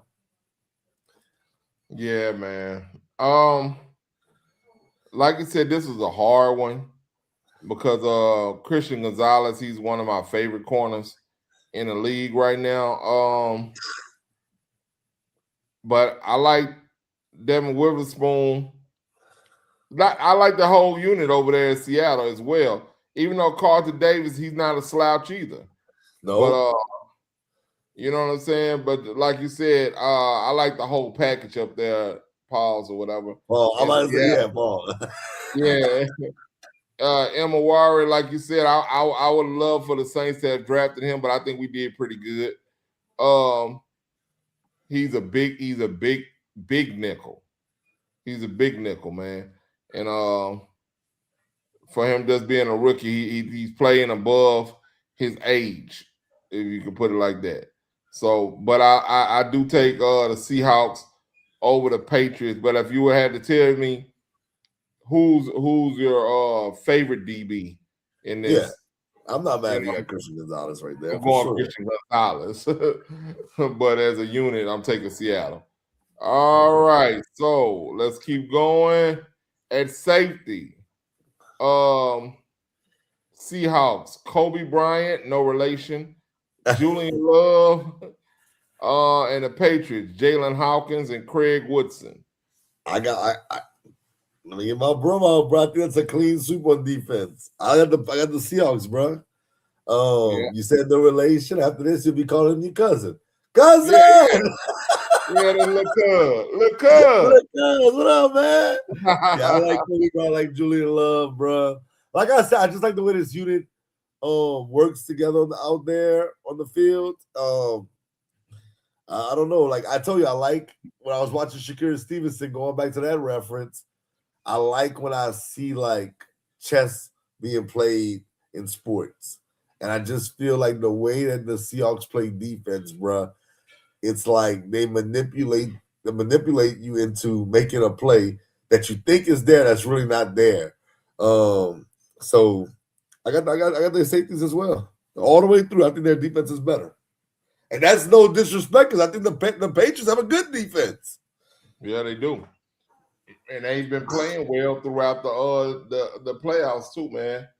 I know everybody was looking at that Denver matchup and was wondering how the Patriots defense and because everybody, I think everybody would agree that you had Denver's defense being better than the Patriots defense, didn't you? Mm-hmm. But I think that Snow was the equalizer that made the difference. But at safety, I'm like you, man. I got a little cuz them, bro. I got Seahawks is safe and Kobe Bryant, them, man. Spelled with a C, not a K, and a Y, not an E. Kobe Bryant. All right, so let's go to the special teamers. The special teams. You got they're gonna list the kickers first. Jason Myers, Michael Dixon is the punter, Rashid Shaheed is the returner, and Chris Stoll is what the hell is the LS? Long snapper. Boy, why they got this? Man, all right, yeah. They got that listed as a player that matters, bro. I mean, he matters, but come on, bro. All right, and the Patriots, Andy Borgelis as the kicker, Bryce Behringer as the punter, Marcus Jones the punt returner, Kyle Williams as the kick returner, and Julian Ashby as the long snapper. I got Seattle. No. Shaheed kind of goes back to the college football championship when I had baby Jesus, man. I was like, bro, he could take it to house in that game. I just feel like Shaheed could make a big play. And I'll even say this. Jason Myers is a veteran. I think as far as the kicking game is concerned, I think he may come up big in that game. So I got the Seahawks all the way around. Yeah, me too. Like I said, that's one of them things, bro. That's one of the things, man. If we go on matchup for matchup, it's almost Seattle all the way through for me. Because I definitely got them in the specialists. Because Rashid Shaheed, he's already shown you in these playoffs. What was it, the first play against the 49ers? Bruh, I'm like, damn, boy, you was in New Orleans half the year. You ain't returned one of them for us. Come on, man. Be respectful. That's all right. He a free agent. He just got us a couple draft picks. He coming home after this. All right.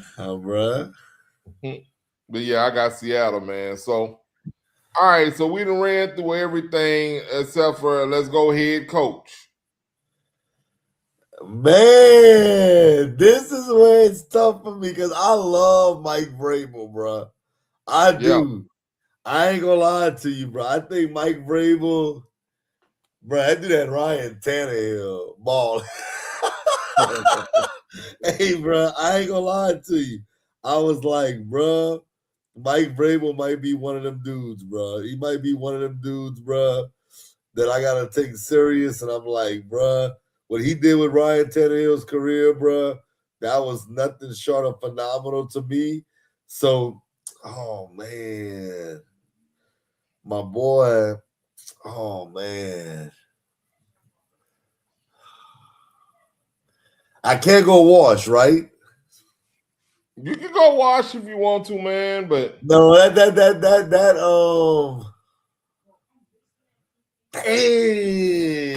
bruh. Dang, bruh. Dang. Oh my God.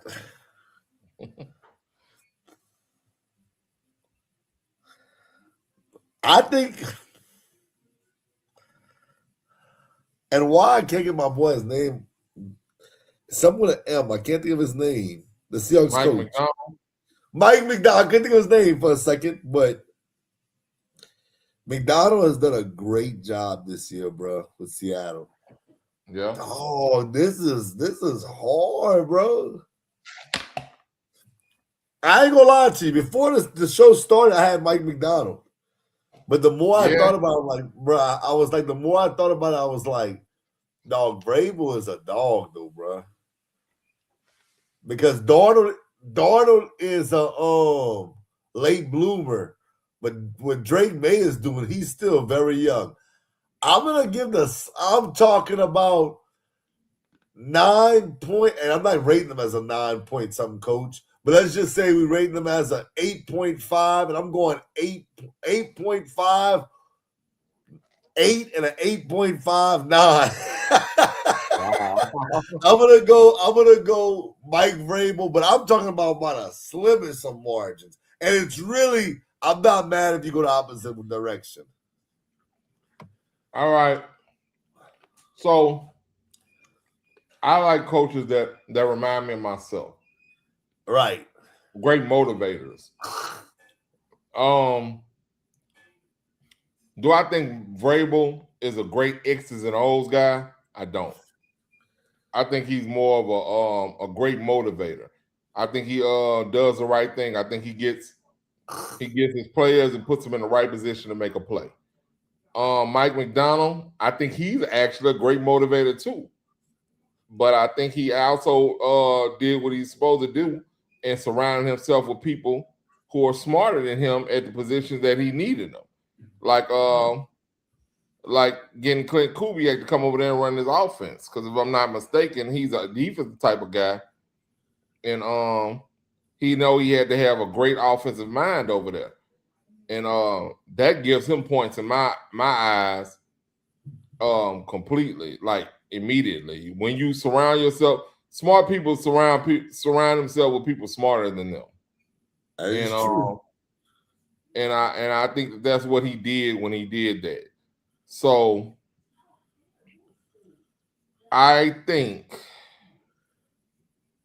I'm going to give the coaching edge, even though I like Vrabel. I think he's a hell of a motivator. I think I'm gonna go with Mike McDonald, bro. I ain't mad at you, bro, because I had him ahead of Vrabel earlier in the day. Yeah, because like I said, I think he's more of an X's and O's guy, as well as he surrounded himself with the right people to make those decisions when he can't figure it out. He got somebody over there that can. Okay. Yeah. Okay. And even though Vrabel, his personality gives off defensive guy, he played offense.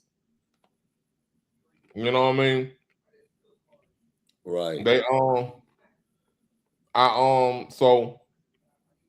If you ask me what's his specialty, I wouldn't be able to say that he's a hell of a play caller. You know what I mean? So I'm Yeah, I'm gonna go with Mike McDonald, man, reluctantly. Okay. So with all that said, who?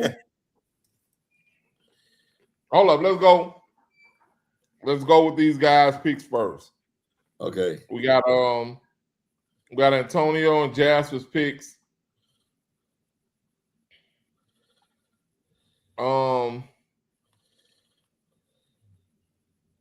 Jasper got the Pats winning the Super Bowl 34-27, and Drake May as the MVP. Antonio got Seattle 24-17 with KW3 the MVP. Who is Kenneth Walker. Okay. All right. And box office got the Pats 23-17 with Drake May the MVP. So what we're gonna do now, we're gonna give our our official Super Bowl pick. Give us a score and your MVP. You go ahead. All right, bro. All right. See, you know, I told you earlier when we talked about, boxing, we talked about basketball, your stats matter, your championships, your accolades, they all matter. But your eye test has to play a part in this. It has to play a part. Your eyes, when you look at something with your eyes, you can be like, oh yeah, that's the best I've seen, or that I would choose this over that. And I'm going more with my eyes tell me over anything else. With a final score of 27-17, I got the Seattle Seahawks winning the Super Bowl. I just think that Sam Darnold, he may turn the ball over one time, but this year, the best team I've seen all year from start to finish is the NFC champs. The NFC champs, the number one overall seed. Last year, I'm often, I let my eyes deceive me when I didn't pick OKC to win the championship. I try to, find loopholes and be like, oh, man, they can't be that good. Nah, Seattle is that good. And I knew they were going to be good. I didn't know how good Sam Darnold was going to be. And he's proven that, to me, he's just a late bloomer. I think I'm a late bloomer in life. I just got my master's degree. Some people might have gave up on me in my 20s, saying, oh, that fool just is an act of fool his whole life. But I've turned it around. I've been working my butt off to get where I should be. I should have been a long time ago. And I think Sam Darnold being a top 3 pick, he shows the world that pick was warranted. It wasn't on him. It was on the organization that drafted him that didn't see it out. And I think that the Seattle Seahawks win the Super Bowl, and I'm going to say Sam Darnold's the MVP. All right.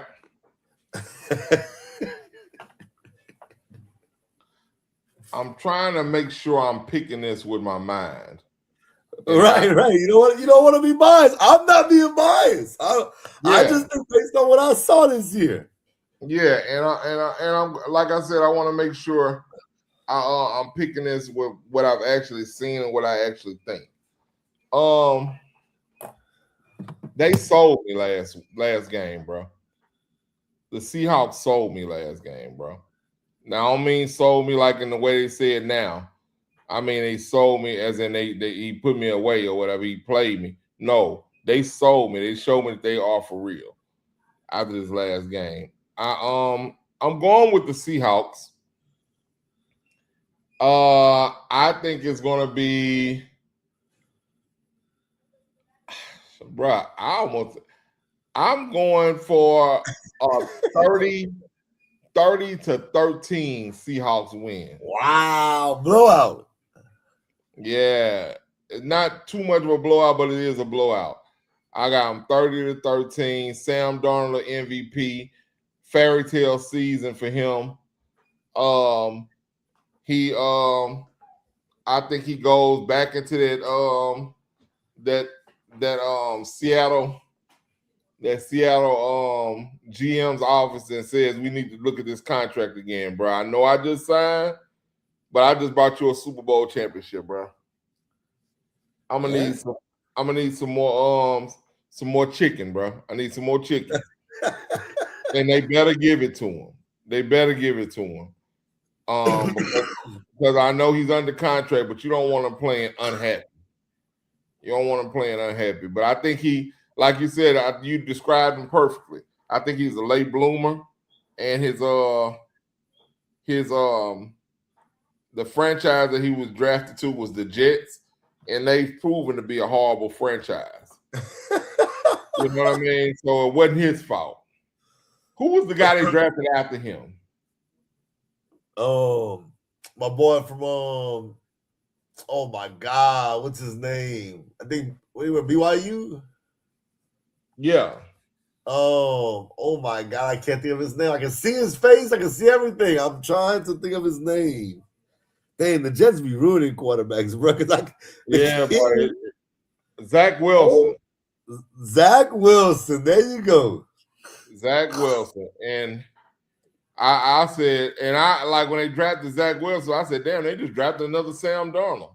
They ain't gonna never get this shit right. Like, right. And poor Zach Wilson, I don't even know where Zach Wilson is. He still even in the league as a backup anywhere? He is. He's a backup somewhere, my brother. Damn, boy, because maybe he still got a shot. Because it ain't his fault. It's the Jets' fault. And I know that's what Justin Fields trying to tell everybody now, too. It ain't me, it's the Jets. Right. Give me another shot. But I got a 30-13 Seattle. And as you notice, pretty much I gave Seattle the advantage in everything when we went down position by position. Right. I'm kind of like dumbfounded that some of them boys picked the Patriots to win this game. I'm like, I don't know. Like, I just feel like if you watch the entire season, no knock to the Patriots. They've had an incredible season. But, God, it's hard for me to pick against Seattle, bro. Mm-hmm. They made it hard. They made it hard for me to pick against them. Right. I'm just like, bro, like, you talking about the team, you talking about the coaching, you talking like, where is there holes that you feel like the Patriots can get this done at? Special teams, me and you gave the Seahawks the nod. Defense, we gave them the nod for sure. And that's no knock to the Patriots. And then offensively, the only one that we even thought, and if you include the tight end with the receiver, I'm still giving the nod to the Seahawks. Yeah. The pass catches, I'm giving it to the Seahawks. I'm hard pressed. Like, I just feel like Drake May is gonna have to have a crazy performance for them to win this game. Yeah. Matthew Stafford just balled out last week and they lost. Yeah. So I don't know. I don't know, bro. Yeah, man. So me and you got the Seahawks. Jasper got the Seahawks. No, Jasper got the Patriots and Antonio got the Seahawks. Yeah, you're right. My bad. Who's the MVP? JSN? Who's my MVP? Yeah.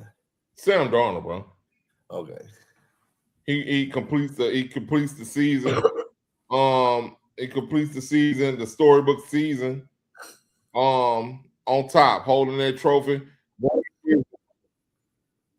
And if he completes it, teams are gonna start looking at like, okay, maybe we need to sign some of these guys that are considered quote unquote bust.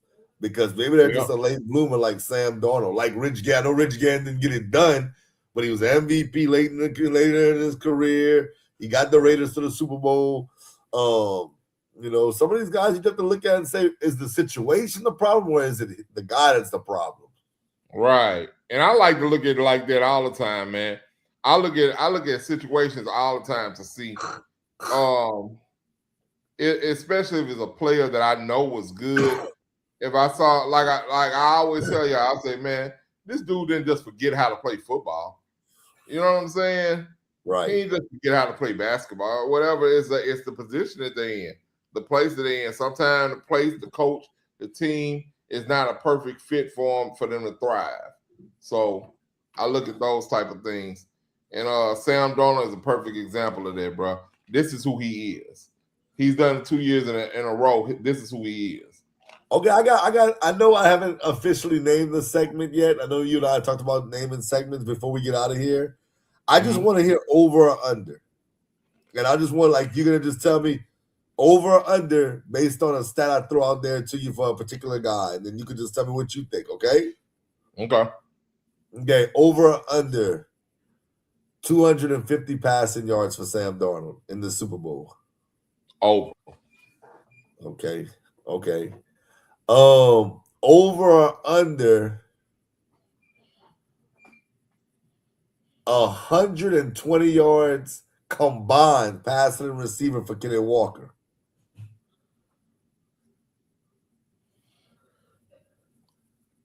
Under. Okay. JSN, him and Christian Gonzalez is probably the biggest matchup everybody's gonna be talking about, maybe after the Super Bowl, depending on what happens. JSN, 7 catches in the Super Bowl. Over or under. That's a high number, too. Over. Absolutely over. Wow. Okay, I'll go back to JSN. JSN.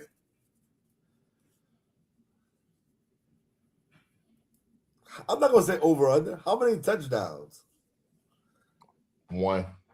Okay. See, I couldn't say 1 and you would say 2 over, or you know what I'm saying? So I went with how many. I'll go to the Patriots side of the ball now. Over or under Drake May. 300 total yards. 300 Rushing total. and passing. Under. I think he had about 260. Okay. Ramondre Stevenson and Travion Henderson. 1 touchdown. Over. You think get more? You just said he scored 13. No. You're right. No. Under. You're right. I tried to trick you right now. Okay. Stephon Diggs, Cardi B's man. Will he have 75 receiving yards? Under. Okay. I mean, I wanted to see where you was at with it. That's the big name, so that's why I wanted to go with the big names. Yeah, the Seattle secondary not gonna let it happen. Okay, my last one. We can wrap up this show. We can do whatever you want to go as far as that's concerned. In the Super Bowl, over or under 2 turnovers? I'm talking about for both teams. 2 turnovers. Will it be more than 2 turnovers or less than 2 turnovers? More. Wow. Okay. So you think it's gonna be a little bit sloppy or a little bit? I think Drake made them turn it over twice, and maybe Seattle turn it over once. Okay. I think it'll be 3. Okay. All right. That's where I'm at with it. I just wanted to see what you thought. Okay. And we have any other topics you want to talk about tonight? Are we wrapping it up? We're going to be ready for next week. For anybody out there, we're going to be doing every Monday night, 7 o'clock Central Time until football season comes back. So get your Monday nights ready for us. We're going to be on here, Facebook, YouTube, hopefully Twitter, Instagram, all live on all the platforms. If you haven't yet, go subscribe to the brand. I do want to say this, see, before we get out of here. We're gonna have to get some clearance, man, for some of this footage. They hit me up. That's what I was looking at, bro. They said that we was playing the boxing footage. That's what I kept looking at my phone for. Oh, who hit you up? How you say her name? Dazen? The boxing company.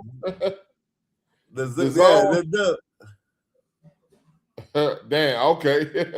Yeah, bro. Yeah, man. I got you. How you say it? I don't be knowing them companies' names, bro. The Zone. Trust me, I just found out myself. All right, The Zone. There you go. Shout out to The Zone, man. Hey, listen, we trying to bring viewership back to boxing. What we doing? Don't do that to us. I think it was me, the comment I made about not paying for the pay-per-view. They was like, oh no, my boy, you sure can't use our footage. Man, I watched it. Why they doing us like that? Come on now, don't do us like that, baby. Yeah, man. I feel them though. That's all good, man. That's why I kept looking at my phone because I'm like, hold on, let me try to see what's happening. Because I don't know if they blocked our Facebook stuff. So I was like, let me try to hit them up. I kept looking at my phone. So to everybody out there, my apologies. I'm trying to get it right for y'all so y'all can get this footage. Y'all can get this work, like Lux say, the GOAT and battle rap. See, calm down. Hey, but shout out to y'all, man. Shout out to my brother C. Box office. Where you at? Where you at? Shout out to my brother Franchise. Franchise, I never forgot to call you. I mean, I did. It's not that I forgot. I just got really busy this weekend with celebrating my family. It was more of a celebration for them because I put it out there. Is the work finished? Nah, it's not finished yet. I told myself I was gonna get something. That's just a stepping stone, which I am. I'm happy about it. Thank you to everybody that called, text, left a message, inboxed me. It's definitely a stepping stone. But Franchise, I'm gonna hit you up, man. You already know what it is, man. I appreciate the love, my brother, and I gotta hit you up for sure. Antonio, man, you're the only one tonight besides C that has some sense. I think we'll come back next week and revisit this. And I think box office is gonna be like, man, I don't know what I was thinking about, man, going against the Seahawks.